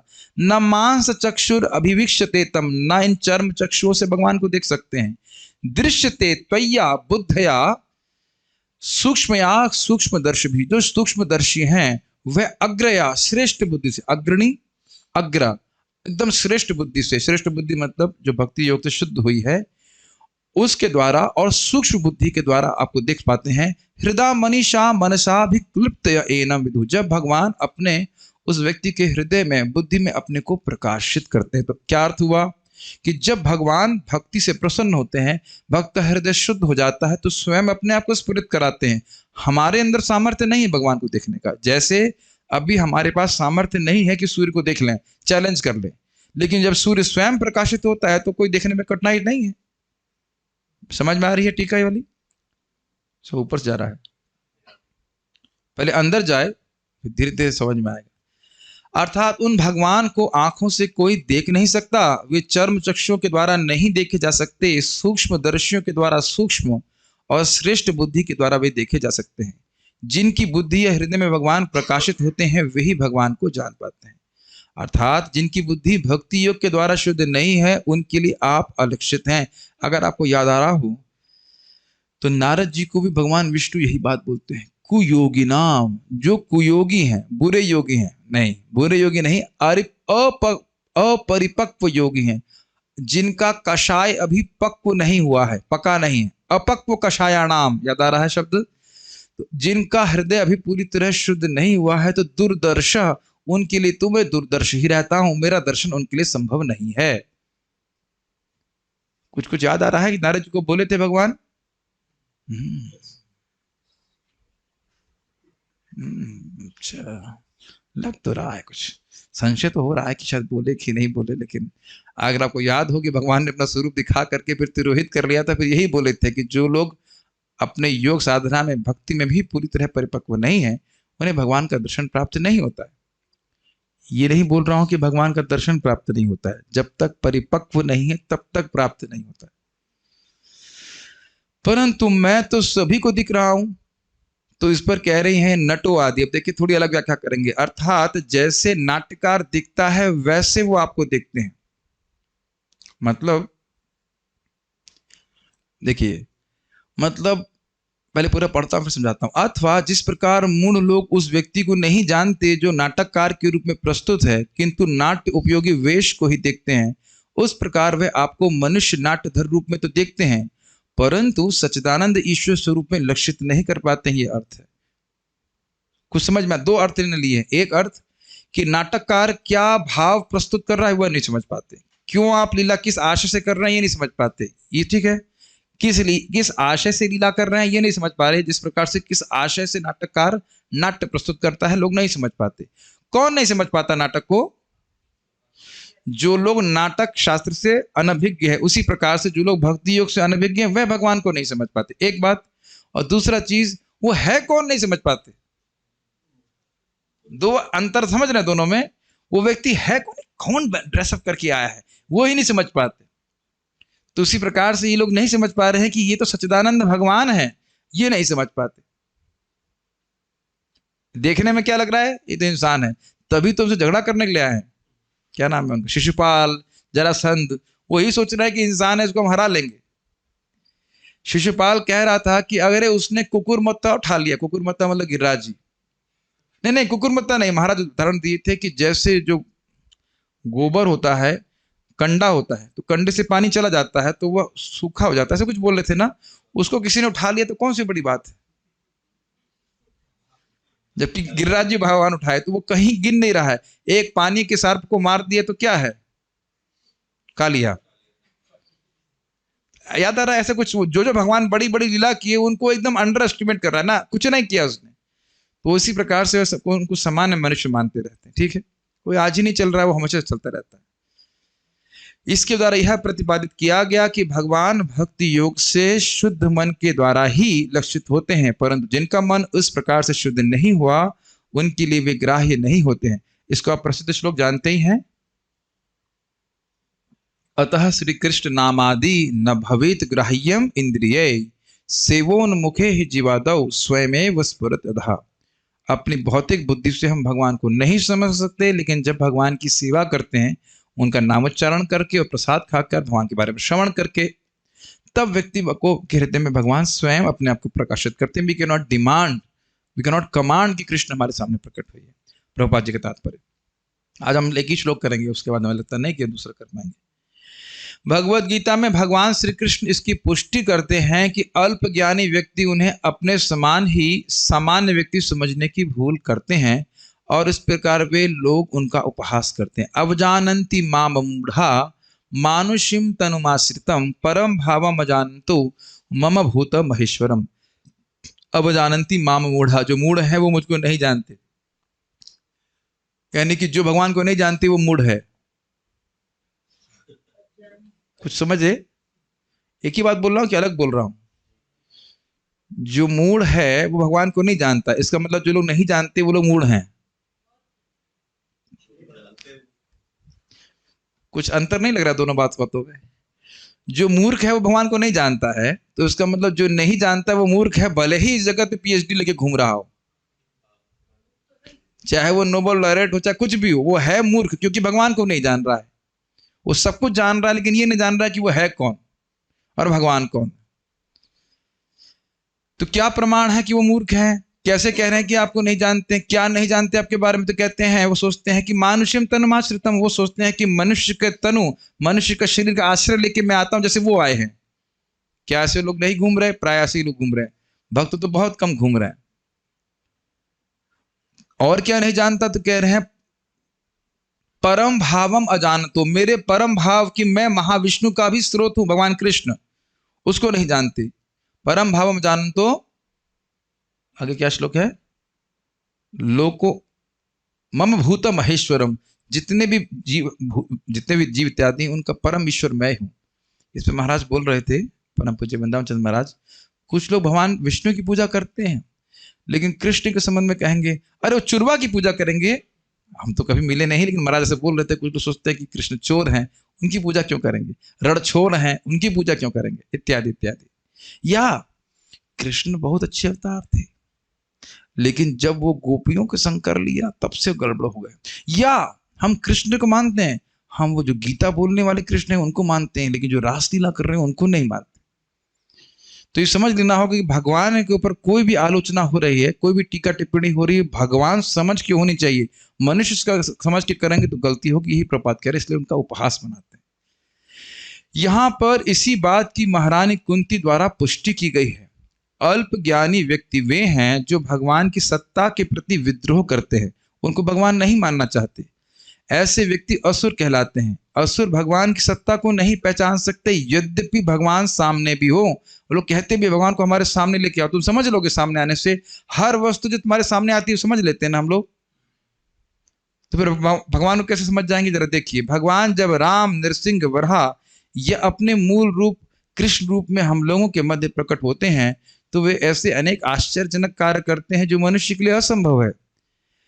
काफी इंटरेस्टिंग है। हमारे गुरु महाराज कह रहे थे कि नरसिंह देव सामने हैं, फिर भी हिरण्यकशिपु सोच रहा है कि मैं इसको मार दूंगा। Quite interesting is it not? Narasimha Dev अगर मूड अपने खराब मूड में हमारे सामने हो तो ये तो हम कभी नहीं सोचेंगे कि उनसे फाइटिंग किया जाए, तुरंत प्रणाम करेंगे, भाई देव देव जगतपति क्षमा कीजिए, आपकी शरण में हम, नमस्ते नरसिंह गाय चालू हो जाएगी। वो नमस्ते नरसिंह गाय चालू नहीं किया, वो सोच रहा है कि हम उनको उनसे लड़ाई कर लेंगे। ये स्थिति है। महाराज बोल रहे थे कि कितने कीड़े मर जाएंगे, है ना, और भगवान वहीं अपनी सत्ता में विराजमान रहेंगे। कितने भगवान की सत्ता से विद्रोह के प्रति विद्रोह करने वाले कीड़े जिएंगे, कीड़े की तरह जन्मेंगे, कीड़े की तरह कुछ उछल कूद करेंगे और मर जाएंगे। इस संबंध में एक छोटी सी बात है। स्टीफन हॉकिंग नाम के एक साइंटिस्ट हुए, उन्होंने लिखा गॉड इज डेड, भगवान मर गए हैं। जब वो मर गए तो किसी व्यक्ति ने लिखा नहीं, God is dead Stephen Hawkings. बड़ा इंटरेस्टिंग है। तो उसके बाद जब वो मर गए, अभी मर चुके हैं वो, तो किसी व्यक्ति ने एक विनोद में लिखा Stephen Hawking is dead dash God. भगवान कह रहे कि स्टीफन हॉकिंग मर गया, तो भगवान तो भी विद्यमान है, स्टीफन हॉकिंग गायब, वो कहाँ गई पता नहीं। पता नहीं, बात आज तो बहुत हृदय में एकदम स्फुरित सी हो रही होगी कि जगत कितना विचित्र है। हम इस विचित्र जगत में सोच रहे हैं कि हम यहाँ के हैं, और हमें से पता नहीं है लोगों को कि हम उस मृत्यु के बाद, जो कि कभी भी आएगी, हम कहाँ जाएंगे। अगर कोई व्यक्ति भगवान की भक्ति नहीं कर रहा है, कितनी असहाय अवस्था में है। हम लोग भक्ति कर रहे हैं तो विश्वास है और सही बात है कि हमारे भगवान रक्षा करेंगे, लेकिन जो भक्ति नहीं कर रहा है, देख रहे हैं वो बिल्कुल ऐसा है जैसे पानी में डूब रहा और कोई आसरा नहीं उसका। कितना असहाय हो, चाहे वो धनी हो, चाहे वो गरीब इत्यादि, चाहे कुछ भी हो। Very strong that understanding came to me. Anyways, और इतना पता है कि अब हम, जैसे मान लीजिए मैं भागवत पढ़ना शुरू कर दिया, भगवान से प्रार्थना है और सभी से आशीर्वाद मांग रहा हूँ कि मरूं नहीं जब तक भागवत पूरी नहीं हो जाती। लेकिन कदाचित अगर शरीर छूट भी गया तो भी जानते हैं कि अब ये जो कर रहे हैं यही कंटिन्यू करवाएंगे भगवान। इस प्रकार से ज्ञान में कभी नहीं रखने वाले। मैं सोच रहा था कि अच्छा है प्रीचिंग करेंगे, हो सकता हो किसी स्टूडेंट के जन्म लेना को हो जाए।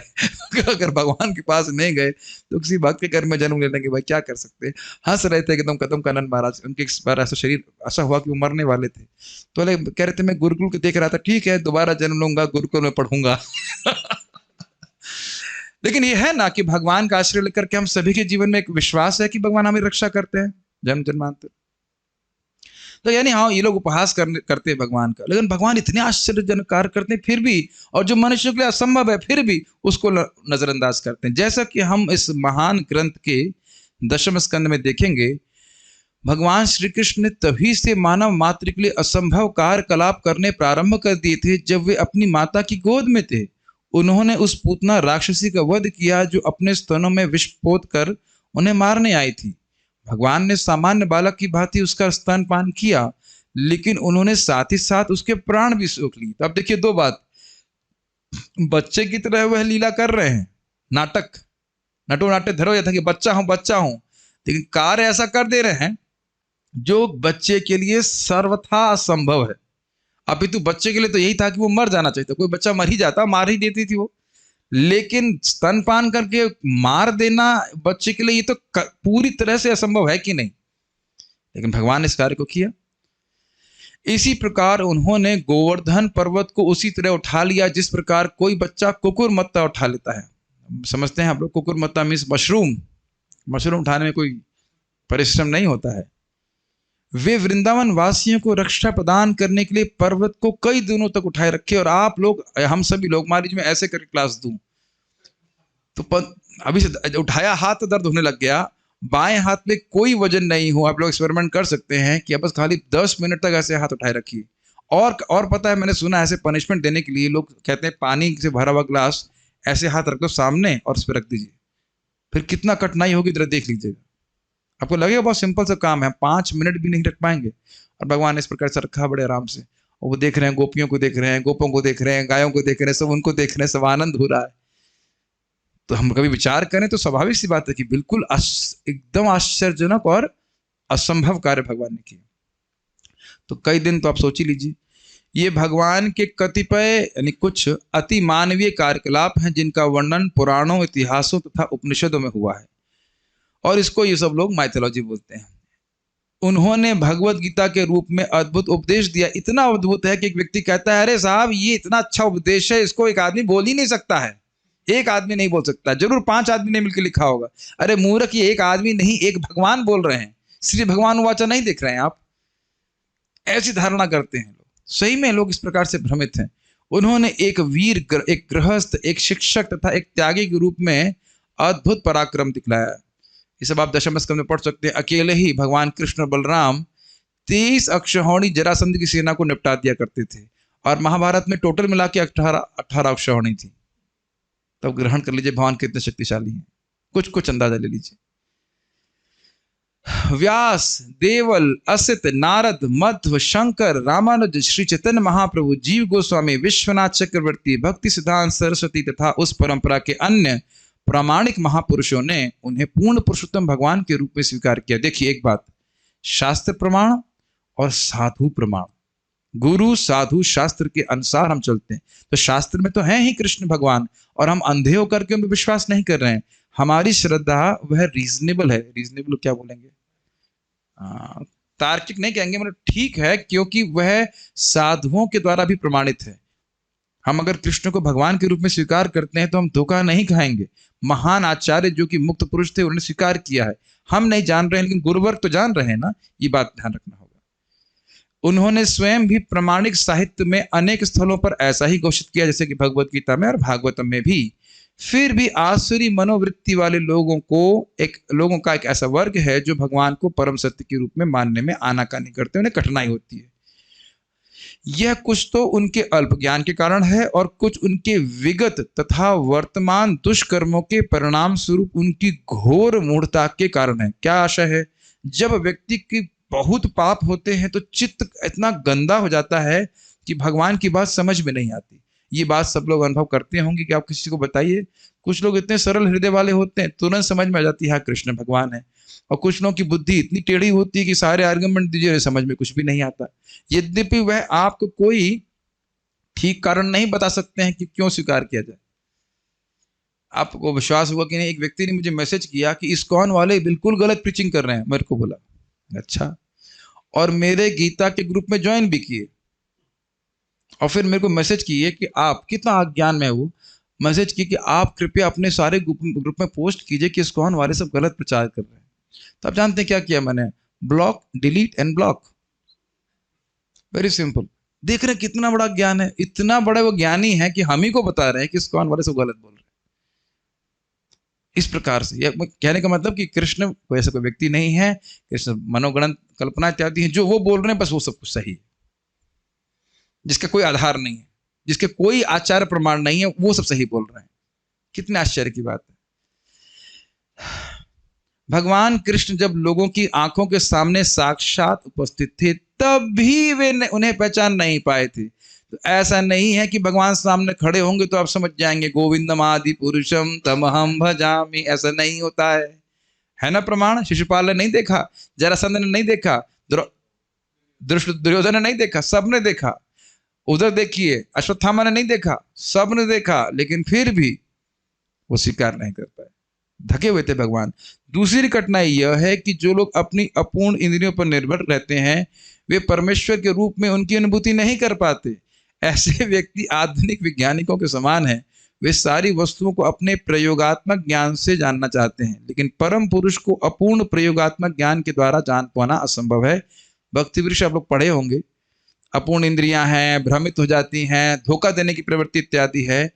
तो ये कैसे जानेंगे कि ब्रह्मांड के परे भी आध्यात्मिक जगत है? तो हम जान ही नहीं सकते। तो शास्त्र के आधार पर ही हम लोग को श्रद्धा रखनी पड़ेगी। और ध्यान दीजिएगा कि श्रद्धा हम तभी रखते हैं जब हमारे पास कोई और विकल्प नहीं होता है।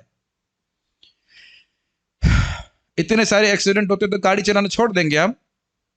इतने सारे डाइवोर्स होते हैं तो सब शादी करना छोड़ दे रहे हैं ना? मैंने तो सुना है एक एक हफ्ते में डाइवोर्स हो रहे हैं इंडिया में। तो सब लोग अब शादी नहीं करेंगे ना? बहुत लोगों को निकाल दिया जाता है जॉब से, तो लोग जॉब तो कर नहीं रहे हैं। अब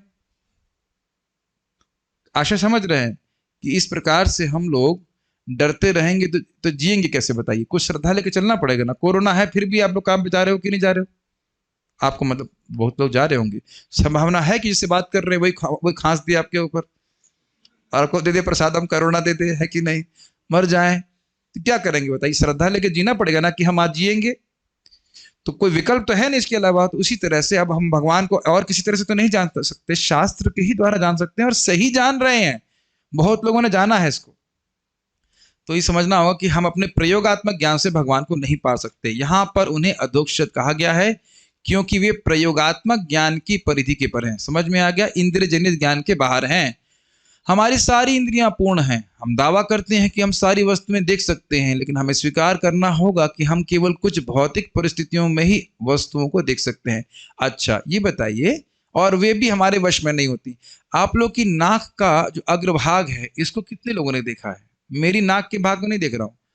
आप अपनी नाक, हाँ चलो प्रयास कर सकते हैं। क्या आप लोग अपनी नाक के अग्रभाग को देख रहे हैं? इसका मतलब नहीं है कि नहीं? वाह, ये तो हमने कभी सोचा ही नहीं था। हमारे नाक का अग्रभाग है नहीं ना? आप दिखा रहे हो ना, मैं तो नहीं देख रहा हूं ना। अगर कोई और भगवान को देख रहा है उससे क्या मतलब? हम तो ये बोल रहे हैं तुमने देखा है क्या? तो दूसरे की बात पे क्यों विश्वास करते हो? अच्छा पलकें देखी होंगी ना आपने? प्रेम किशन, पलकें देखी आपने? अपनी पलकें? तो पलकें तो है नहीं हमारी।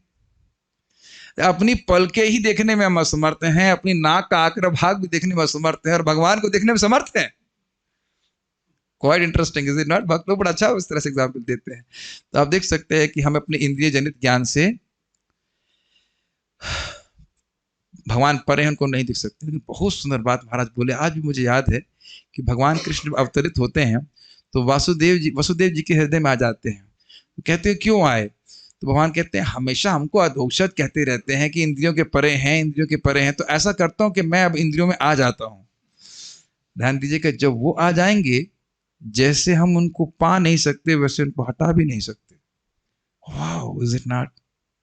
वाह नहीं निकल रहा है मन से कि काश एक बार भगवान के मन में संकल्प आ जाए, चलो अब हो गया इसका हृदय, चलो जाके बैठ जाते हैं। तो एक बार बैठ जाएंगे तो फिर वो हटेंगे भी नहीं वहां से। आपको अगर एक बात छोटी सी याद आ रही है, यहाँ पे एक योगी गोपी थी ब्रज में ही, वो ध्यान कर रही थी, अष्टांग योग का अभ्यास। क्यों कर रही हूँ? मैं कृष्ण को भूलना चाहती हूँ, कृष्ण निकल जाए हमारे हृदय से। तो वो निकल नहीं रही, दिक्कत है। और जबकि जितना ध्यान करते हैं उतना और ध्यान बढ़ जाता है। तो ये भी स्थिति है। तो भगवान एक बार हृदय में आ जाएंगे तो जाएंगे भी नहीं। भगवान इंद्रिय गम्य नहीं है, अर्थात भौतिक इंद्रियों से परे हैं। महारानी कुंती बदजीव की और विशेष रूप से अल्पज्ञ स्त्री जाति की इस न्यूनता को स्वीकार करती है। अल्पज्ञ लोगों के लिए मंदिर, मस्जिद या गिरजाघर जैसी वस्तुओं की आवश्यकता होती है जिससे वो भगवान की सत्ता को पहचाने तथा, ये बड़ा इंटरेस्टिंग है, पढ़िए, तथा ऐसे पवित्र स्थलों में भगवान के विषय में प्रामाणिक व्यक्तियों से श्रवण कर सकें। अल्पज्ञों के लिए आध्यात्मिक जीवन का ऐसा शुभारंभ आवश्यक है, और मूर्ख लोग ही इन पूजा स्थलों की स्थापना का विरोध करते हैं जिनकी आवश्यकता जनता में आध्यात्मिक गुणों के मानदंड को ऊपर उठाने के लिए पड़ती है। अल्पज्ञों के लिए मंदिरों, मस्जिदों या गिरजाघर में जाकर भगवान की सत्ता के समक्ष नतमस्तक होना उतना ही लाभप्रद है जितना उन्नत भक्तों के लिए क्रियात्मक भक्ति सेवा द्वारा भगवान का ध्यान करना। वो अगला श्लोक हम कर लेंगे। ये इसको मैं थोड़ा समझाना चाहता हूँ। कई बार लोग कहते हैं भाई भगवान तो सब जगह है, मंदिर जाने की क्या जरूरत है? तो प्रभुपाद ने क्या कहा? हाँ सब जगह है, लेकिन मंदिर में नहीं है। आप कह रहे हो कि सब जगह है, तो मंदिर में भी तो है, कम से कम मंदिर में दिखता तो है। और उदाहरण आप जानते ही हैं कि मैं कहूँ पानी लाओ तो आप कहेंगे पानी तो हर जगह है।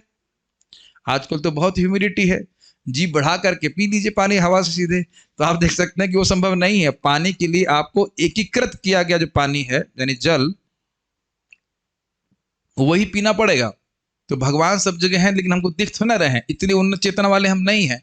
तो भगवान को विग्रह के रूप में हम देखना शुरू करें कि हाँ यहाँ भगवान है, इनको यहाँ प्रणाम करो। और ये भगवान को आप एक उदाहरण जानते हो कि जैसे पोस्ट ऑफिस का, हमारे पोस्ट ऑफिस में काम करने वाले कौन डिवोटी हैं? प्रियश्री माता ji, yes she is here.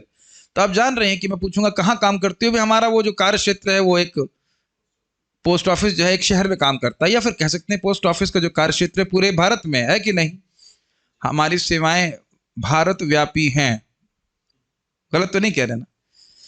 लेकिन पोस्ट बॉक्स भारत व्यापी नहीं है। पोस्ट बॉक्स में जहां पे आप सामान डालेंगे, अपना चिट्ठी उट्ठी डालेंगे, वह लोकलाइज्ड है, लेकिन उसके द्वारा आपकी चिट्ठी अपने स्थान को पहुंच जाती है। समझ रहे हैं? तो भगवान का विग्रह भगवान के उससे अभिन्न है, उसके द्वारा भगवान हमारी सेवा स्वीकार करते हैं। तो बहुत अच्छी बात प्रभुपाद कह रहे हैं कि इसके द्वारा लोग समझ पाते हैं कि हाँ यहाँ भगवान है, अन्य जगह भगवान नहीं दिखते। और एक और बात आप यहाँ पे देख लीजिएगा, कभी कोई कहे कि अरे भगवान सब जगह है, मंदिर में नहीं है, ये है वो फलाना ढिमकाना, तो उनको बोलो ये कैसे मालूम चला कि भगवान सब जगह? दिखाओ हमको, ये कैसे मालूम चला कि भगवान सब जगह है? तो अंडांतरस्थ परमाणु च्यांतरस्थ शास्त्र की बात है, आपके अंदर सामर्थ्य तो नहीं है ना देखने का, ना मेरे अंदर सामर्थ्य है। तो जब शास्त्र कह रहा है कि भगवान सब जगह है, तो शास्त्र यह भी कह रहा है कि भगवान अपने विग्रह में भी है, या विग्रह ही भगवान है। तो आप आधी बात स्वीकार करेंगे? ये तो आलसियों का सिद्धांत है जो कहेगा कि ना भगवान तो केवल सब जगह है और हमें कोई पूजा वूजा करने की जरूरत नहीं है। तो ये सब बात प्रभुपाद यहाँ पे कह रहे हैं कि जो अल्पज्ञ हैं उनके लिए भगवान बहुत विशेष रूप से भौतिक वस्तुओं में अपने आप को प्रकाशित करते हैं ताकि हम उनको देख सकें, उनको प्रणाम कर सकें, उनकी सेवा कर सकें। लेकिन जो उन्नत भक्त हैं वो तो भगवान को अपने हृदय में भी देखते हैं और सर्वत्र देखते हैं। ठीक है, हम अगला श्लोक नहीं लेंगे, हम प्रश्न यहाँ पे ले लेते हैं। इससे पहले देखते हैं कोई प्रश्न तो नहीं किसी भक्त का। मेरे ख्याल से आज कोई प्रश्न नहीं है। ठीक है, तो हम Kunti maharani is upasak, then why is she calling herself as agya? अच्छा प्रश्न है। कुंती महारानी तो भगवान की उपासक हैं, हाँ, तो हम बार बार कह रहे हैं ना कि भक्त लोग दीनतावश भी कहते हैं। ये सारी प्रार्थना कौन बोल रहा है? महारानी कुंती ही बोल रही हैं। यही बताएंगे आगे जाकर भगवान किस आशय से आते हैं, इत्यादि इत्यादि सब बातें वो जानती हैं। लेकिन वो दैन्यतावश कह रही हैं और सिद्धांत भी स्थापित कर रही हैं कि जो लोग भगवान की भक्ति नहीं करते उनको भगवान नहीं समझ में आते। और क्या है भगवान पर चर्चा से, भगवान कृष्ण ने पूतना के सारे पाप को भी पान कर लिया, इज इट ट्रू? हाँ, तो और क्या, भगवान ने अपने धात्री की गति दे दी, उससे अधिक क्या चाहिए? How do we understand the lila of Krishna arranging wedding of Subhadra and Arjun as they are related to each other? Don't try to understand. अभी यही तो सुन रहे हैं कि भगवान की लीला समझ में नहीं आती। जब उच्च भक्तों को समझ में नहीं आती तो अभी तो हम लोग भक्त हैं, इसमें भी संशय है। ठीक है, लीला क्यों कर रहे हैं ये नहीं जानते, पर जब अर्जुन के धर्म ज्ञान की क्या कृष्ण टेस्ट ले रहे हैं तब यू टोल्ड दैट भक्त भगवान के मन को समझते हैं और अर्जुन को भी पता था उनकी परीक्षा ली जा रही है। हाँ जी, भगवान के भक्त भगवान के आशय को समझते हैं जब भगवान समझने देते हैं, जितनी मात्रा में समझने देते हैं। ऐसा नहीं कि हर बात समझ लेगा भक्त, फिर आप भगवान नहीं बन जाएंगे। ऐसा नहीं कि सब कुछ समझ लेगा। भगवान का जिससे प्रीति होती है वो समझ रहा है कि भगवान किस आशय से क्या करना चाहते हैं, लेकिन ऐसा नहीं कि आप सब कुछ समझ लेंगे भगवान के समझ। ओके, सो हाँ प्रभु जी। प्रभु जी, जैसे वर्ड है माया, हाँ, माया से मोहित होकर जीव नहीं देख पाता है। नटो नाट्य धरा, धरा सुबह से कुछ खाए नहीं आप? नटो नाट्य धरा था वाला हाँ जी, शब्द है, जैसे हाँ। नाटक चल रहा है उसे कुछ नहीं देख पा रहा है। तो हम कैसे समझे हम जो अभी देख रहे हैं वो भी नाटक नहीं है? एक किस चीज, किसका नाटक? जैसे हम लोग जो भक्ति कर रहे हैं, जीवन जी रहे हैं, इसको कैसे समझेंगे ये भी नाटक? हम लोग भक्ति कर रहे हैं, आपकी पूरी बात मैं ही नहीं सुन पा रहा हूँ तो बाकी लोग कैसे सुन पा रहे हैं? नहीं, जैसे हम जो अभी ये लाइफ जी रहे हैं, ये जीवन जी रहे हैं, तो इसको जैसे किसी को समझाना होगा नहीं। जैसे कोई यदि हमसे पूछे कि जो मायावादी लोग हैं जो भक्ति नहीं कर रहे हैं उसको भगवान को सही तरीके से नहीं देख पाते हैं, वैसे ही हम लोग जो कर रहे हैं, जो भक्ति कर रहे हैं, वो भी नाटक की तरह नहीं है। इसको कैसे समझें? हम लोग जो भक्ति कर रहे हैं वो नाटक की तरह नहीं है। नहीं, हम समझ नहीं पा रहे हैं। मैं अज्ञ हूँ, आपकी बात, आपका प्रश्न मेरी इंद्रियों के परे है। हम समझ ये जो हम अभी हम लोग परफॉर्म कर रहे हैं, जो चीजें भक्ति क्रियाएं कर रहे हैं, ये भी एक नाटक मंच नहीं है, रियल है, this is the real things. हाँ, तो ये एक प्रश्न ये है कि कैसे समझा जाए कि हम जो कार्य कर रहे हैं वो सत्य है, वो नाटक नहीं। तो आप जानते हैं कि जीव का स्वरूप ही है भगवान कृष्ण का दास। तो जब हम भगवान की भक्ति कर रहे हैं वो हमारा सच्चा जीवन है, इसमें समझने में क्या कठिनाई है? मुझको तो समझ में नहीं आ रहा आप ये क्या कहना चाहते हैं। भक्ति और भगवान और भक्त ये शाश्वत हैं। तो जब कोई भक्त भगवान की भक्ति कर रहा है तो वह अपने शाश्वत जीवन में जी रहा है। इहा यस्य हरिदास से कर्मणा मनसा गिरा। तो कैसे जानेंगे कुछ भी? तस्मात् शास्त्रम प्रमाणम। तो शास्त्र प्रमाण है कि जब हम भगवान की भक्ति कर रहे हैं तो वास्तविक जीवन जी रहे हैं, और बाकी दुनिया की जो कार्य कर रहे हैं वो तो है ही अज्ञान में। आज ही मैं भक्त को बता रहा था कि देखिए हम लोग, ये तो सत्य बात है ना कि हम अपने ही अचीवमेंट्स को भूल जाते हैं, दूसरों की तो बात छोड़िए। भौतिक जगत में जो भी आपने अचीवमेंट किए हैं, जिसके लिए हम पागल थे, उन्हें हम याद रख रहे हैं? बताइए, हम ही याद नहीं रख रहे हैं। और जब मैं समझता हूँ हर भक्त जिसने सीरियसली गंभीरता से भक्ति कर रहा है वो देख पा रहा है कि मेरा भक्ति से आने वाला से पहले वाला जीवन बिल्कुल स्वप्नवत था, मुझे पता ही नहीं था मैं कर क्या रहा हूँ। क्या हम गलत बोल रहे हैं? तो ये तो स्वयं ही समझ में आने लगता है कि मैं एक स्वप्नवत जीवन जी रहा था। नाटक की तो बात छोड़ दीजिए, स्वप्न। नाटक में कम से कम ये पता रहता है कि मैं ये नहीं हूँ, भले नाटक कर रहे हो। हम तो अभी इतना ज्यादा अब्जॉर्व हैं कि हम मान रहे हैं कि यही हम हैं, यही हमारा जीवन है कि नहीं? ओके, अब हमारी बारी है। Let me ask some difficult questions.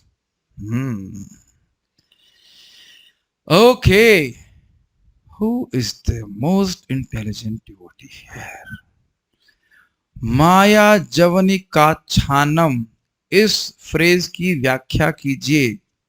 एक एक शब्द को तोड़ तोड़ के बताइए। प्रिय Shravasi Mata ji only, every else has video off, so I will just give her the chance first. Yes Mata ji, इस पे बहुत देर हम लोग बोले थे। हाँ जी। माया जवनिका छनम मतलब माया की जो जवनिका यानी कि पर्दा है उसके द्वारा ढका होना। तो जिस प्रकार हम देखें कि सूर्य ही बादल को बनाता है और बादल जब सूर्य को ढक लेता है तो हम सूर्य को नहीं देख पाते, तो वह बादलों के कारण नहीं है, वे बादल हमारी जो दृष्टि है उसको ढक रहे हैं। इसी प्रकार माया जो है वो भगवान की ही अचिंत्य शक्ति है। तो अगर हम भगवान को नहीं देख पा रहे हैं तो उसमें हमारी ही जो दृष्टि है वो इंद्रियों द्वारा ढकी हुई है। इस इंद्रिय कारण से नहीं, हम भगवान इंद्रिय को नहीं, नहीं देख, इंद्रिय नहीं, माया द्वारा ढकी हुई है। माया द्वारा ढकी हुई है जी। हाँ जी, हाँ जी, वेरी गुड। और माया जवनिका, अच्छा, ये अज्ञाधोक्षजम को दो प्रकार से तोड़ करके इस श्लोक के दो अर्थ बताने का प्रयास करें। आज तो संस्कृत का बैंड बजा देंगे। Okay, will give chance to Amogh Dirgh Prabhu first. This was really. Hare Krishna Prabhu जी। इसमें द्रौपदी जी कहती हैं कि द्रौपदी कहाँ से आ गई? द्रौपदी तो बोल ही नहीं रही थी। अरे द्रौपदी कहाँ से ले आए भाई? नाक कट गई मेरी। सॉरी, कुछ बोल दीजिए। हाँ, कुंती जी कह रही हैं कि एक तो वो अपने लिए कह रही हैं कि हाँ ठीक है, सॉरी, नहीं आपको परेशान नहीं कहा। कुंती कह रही, हाँ जी, कुंती कह रही, यस यस, हाँ बोलिए। अपने लिए कह रही थी कि जो है मतलब दैन्यतावश वो अपने लिए कह रही थी कि जो है मैं नहीं प्रश्न सुनिए। प्रश्न है कि इसका संधि विच्छेद करके अर्थ अंतर कीजिए। केवल आपसे ये एक्सपेक्ट नहीं कर रहा है कि दो अर्थ बताइए, संधि विच्छेद करके बताइए। देखिए हम क्या, आपको नहीं लग रहा है मैं मेहनत कर रहा हूँ? बहुत प्राण खर्च होते हैं बोलने में, ऐसे ही खर्च कर रहे हैं हम।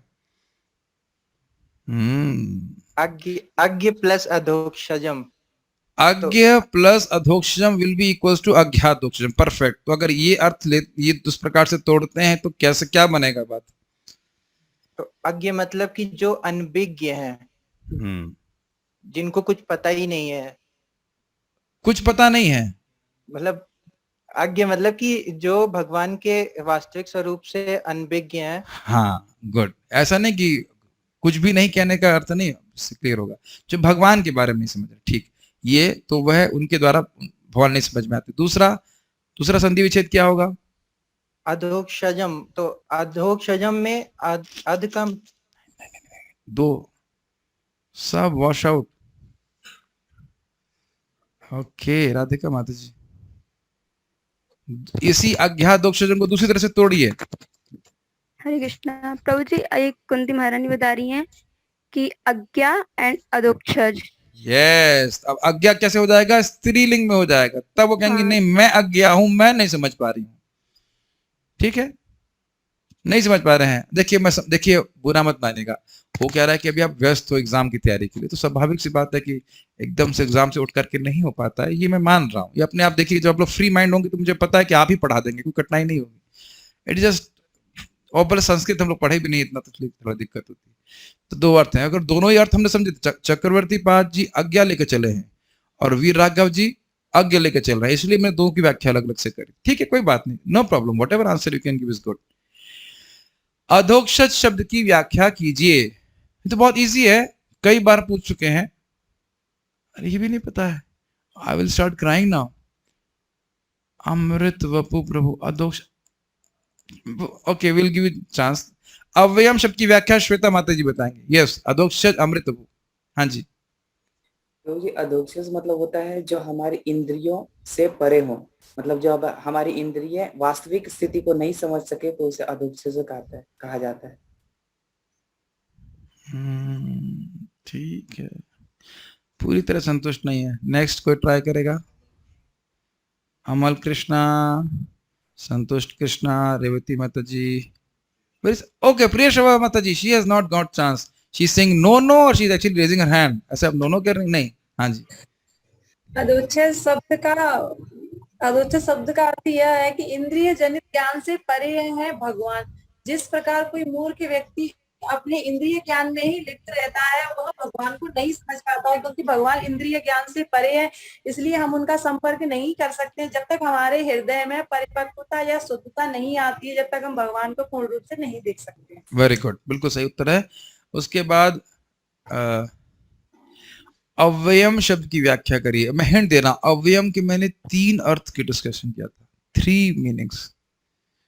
Shweta Mata ji, yes, will give chance, you give me explanation of one because it was very vast.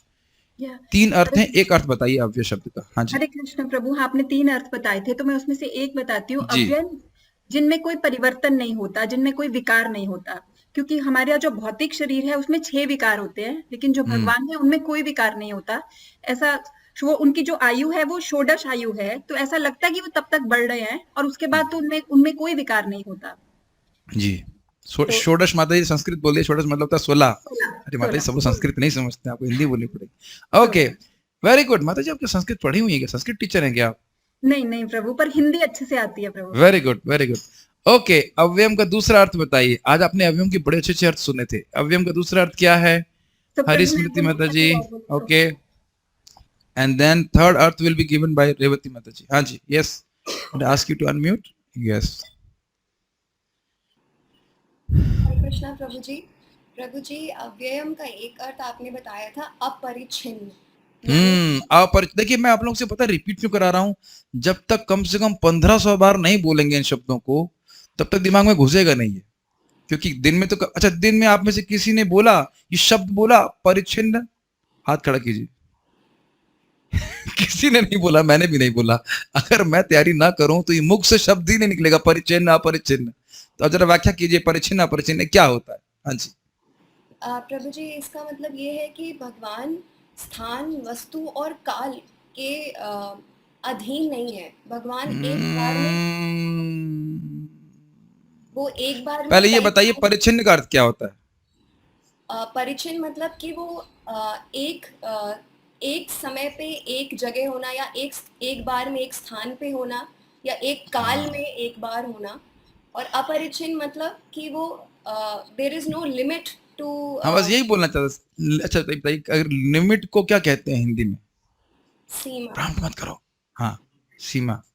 तो जिसकी लिमिट ना हो, जिसकी लिमिट हो, उसे क्या कहेंगे हिंदी में? सीमित। तो परिच्छिन्न क्या अर्थ क्या होगा? सीमित। परिच्छिन्न, परिच्छिन्न मतलब सीमित। सीमित। और अपरिच्छिन्न मतलब असीमित। ऐसे समझाइए, अब फिर से समझाइए। प्रभु जी, अपरिच्छिन्न पहले समझाइए परिच्छिन्न क्या होता है, फिर समझाइए अपरिच्छिन्न क्या होता है। परिच्छिन्न, अभी परिच्छिन्न आपने क्या बताया? प्रभु जी परिच्छिन्न मतलब होता है जिसकी सीमा हो, यानी कि जो वेरी सीमित गुड, होता है। ठीक है। हाँ, और अपरिच्छिन्न मतलब होता है जो कि असीमित हो, जिसकी कोई जी, सीमा नहीं हो।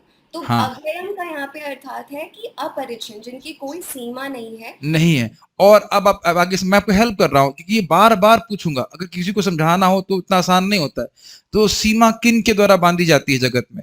सीमा प्रभु जी या तो काल के द्वारा वेरी या गुड, तो स्थान के द्वारा और या तो वस्तु के वस्तु के द्वारा द्वारा, बांधी ठीक जाती है? है। हाँ जी। पर अ, भगवान इन तीनों से ही से बंधते नहीं है, वो हुँ, असीमित है। असीमित हैं, यानी कि हर वस्तु में हैं, हर हर स्थान में स्थान में हैं और हर काल में। और हर काल में हैं।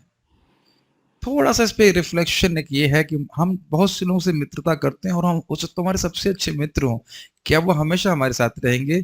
क्या वो हर स्थान में हमारे साथ रह पाएँगे? नहीं रह पाएँगे। तो क्यों ना भगवान से मित्रता की जाए। अच्छा, अभी मैं कुछ आज मैं थोड़ा प्रश्न इधर अधिक अधिक करूँगा। मैंने इस संबंध में निराकारवादियों की एक परेशानी के बारे में बोला था। क्या किसी को याद है ये? Okay, will continue, you please continue with it because you are taking up this question. प्रभु जी ये निरंक बात आपको मैं पर्टिकुलरली बुलवा रहा हूँ, आप जानती हैं कि प्रयोजन क्या है। आपको कुछ निराकारवादियों को ये बात पूछनी है, इसलिए इनके घर में बहुत लोग निराकारवादी हैं और अन्य लोगों को भी जानती हैं, तो उनको पूछना है इस बात को। हाँ जी। प्रभु जी निराकार वादियों की जो सबसे बड़ी एंजाइटी है वो ये है कि वो ये बात नहीं समझ पाते हैं। वो कहते हैं भगवान का आकार इसलिए नहीं है क्योंकि शरीर जहाँ होता है, जहाँ आकार होता है, वहां पे सीमा आ जाती है। तो यस। भगवान क्योंकि असीम है, इसलिए वो हुँ, शरीर में नहीं हो सकते, उनका कोई फॉर्म नहीं हो सकता है।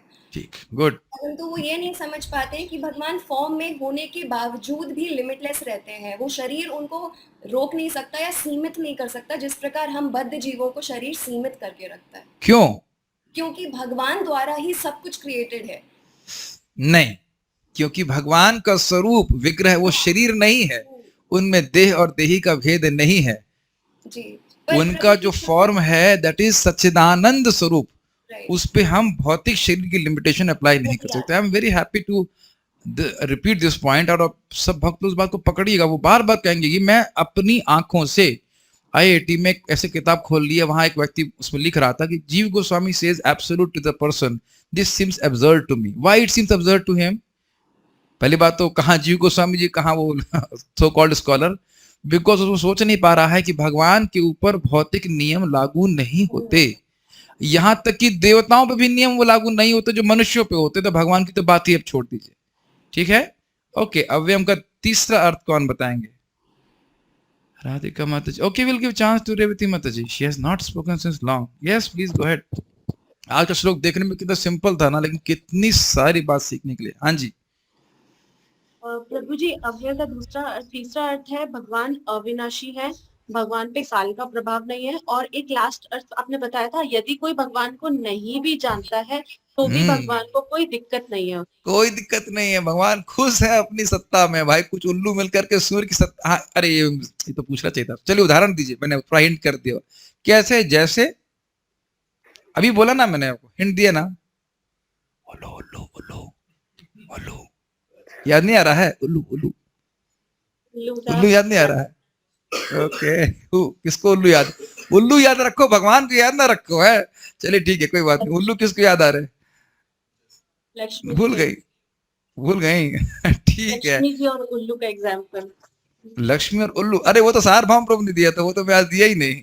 ओके, प्रिय श्रोमसी माता जी को उल्लू को, उल्लू की कहानी पूरी कीजिए। हाँ, प्रभु जी अगर उल्लुओं के मतलब हम लोग मान लें कि अगर 5 करोड़ उल्लुओं की टोली भी इकट्ठा होकर कहे कि हम सूर्य के अस्तित्व को नहीं मानते, अगर जी। सूर्य है तो वो हमारे समक्ष प्रस्तुत हो, अभी तो तुरंत अगर सूर्य जब अभी तुरंत प्रस्तुत हो, हाँ। तो सूर्य अगर उदित भी हो जाए तो जैसे ही प्रकाश होगा तो उल्लुओं को दिखना बंद हो जाएगा। तो इसी प्रकार मूर्ख व्यक्ति या मूर्ख लोग जो हैं वे भगवान की सत्ता को नहीं स्वीकार करते, तो इससे भगवान के ऐश्वर्य पर कोई प्रभाव नहीं पड़ता, जिस कुछ है नहीं, वो प्रकार दिक्कत नहीं है। हाँ जी। सूर्य को भी कोई प्रभाव नहीं पड़ता। ओके, तो प्रभाव नहीं पड़ता तो भगवान आपके आते क्यों? जरूर उनके सेवक कम पड़ते होंगे, इसीलिए तो हायर करने आते होंगे। भगवान को हमसे कोई अपेक्षा नहीं है, वे तो स्वयं हमारे कल्याण के लिए यहाँ पर आ रहे हैं। ठीक है। अच्छा, एक बात तो रह गई, अज्ञ शब्द की व्याख्या करिए। अज्ञ क्या अर्थ क्या था? अज्ञ के भी अर्थ बताए गए थे। अज्ञा। एक ही व्यक्ति को जानते हैं। Rukmani Rasavali Mata ji, finally she wants to speak. बोलबेन, यस।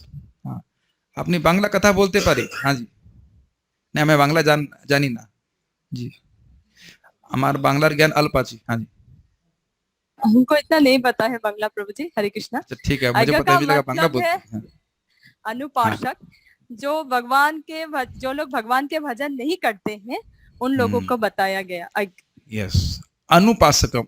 अच्छा, अनुपासक। अज्ञ कहने का क्या आशय था? अज्ञ भगवान को नहीं देख पाते हैं, तो इसका कहने का आशय क्या था? यहां से कोई बोलना इंद्रिय चाहे? नहीं कुछ समझा। यहाँ कोई कुछ कहना चाहते हैं? तो कुछ बोलना ही नहीं चाहते हैं। अब तो मौका भी दे रहा हूँ कि अज्ञ का बहुत गंभीर आशय था।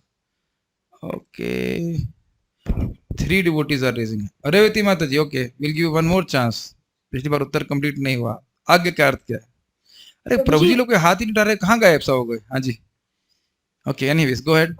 पूछा गया था कि भगवान को लक्ष्य क्यों नहीं करते। माया का पर्दा मतलब ज्ञान ढका रहता है, तो क्या सभी का ज्ञान ढका रहता है? Very good, very good. हाँ, सही बोल रहे हैं। अच्छा, अप्रिशिएट कर रहा हूँ। हाँ, तो उन्होंने कहा कि भगवान कुंती महारानी ने कहा नहीं, अज्ञ लोगों का ज्ञान ढका रहता है, जो अनुपासक होते हैं, जो भगवान की भक्ति नहीं करते हैं, उनका ज्ञान ढका रहता है।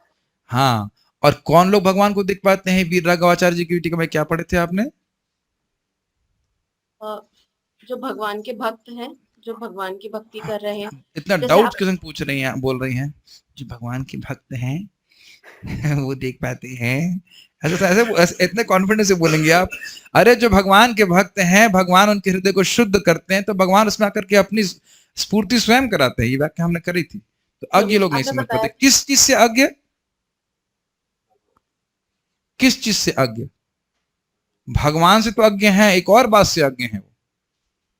ओके, हरिस्मृति माता जी, बहुत सूक्ष्म चीजें हैं, बहुत सूक्ष्म चीजें हैं। बोलिए। यस, वो भगवान के लीला के तत्व से भी अज्ञ। हाँ, वो तो है ही, लेकिन एक और चीज से अज्ञ है वो। ये नहीं पता है कि भक्ति करने से भगवान समझ में आ जाएंगे। ये भी नहीं, इस बात से भी अज्ञ, अनभिज्ञ है। जैसे एग्जाम्पल आप देख ही रहे हैं कि जो नाटक को देख रहा है, जो नाट्य शास्त्र को नहीं जानता, तो वह नाटककार की भाव भंगिमा को नहीं समझ रहा है। ये बात है क्लियर। लेकिन वो यह भी नहीं समझ रहा है कि अगर मैं नाट्य शास्त्र पढ़ूं तो मुझे समझ में आ जाएगा। दोनों ही बात से तो अनभिज्ञ है।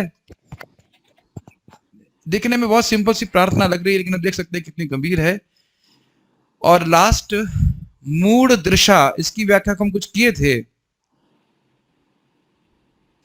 मूढ़ दृशा का अर्थ था कुछ। Shweta Mata ji can tell and will give chance प्रिय श्रवत माता जी। Next one. मूढ़ दृशा बहुत इजी है वैसे तो। हाँ जी, मूढ़ दृशा का अर्थ था मूर्ख दर्शक। और ये मूर्ख दर्शक क्यों है? क्योंकि इनकी जो आंखें हैं वो इंद्रिय तृप्ति के कारण ढकी हुई हैं, इनका ज्ञान ढका हुआ है, और इनका जो अंतःकरण है वो शुद्ध नहीं है, तो इसके कारण इनको कुछ दिखाई नहीं देता है। हाँ, जैसे कि मूर्ख दर्शक नाटक के दृश्य को नहीं समझ सकता।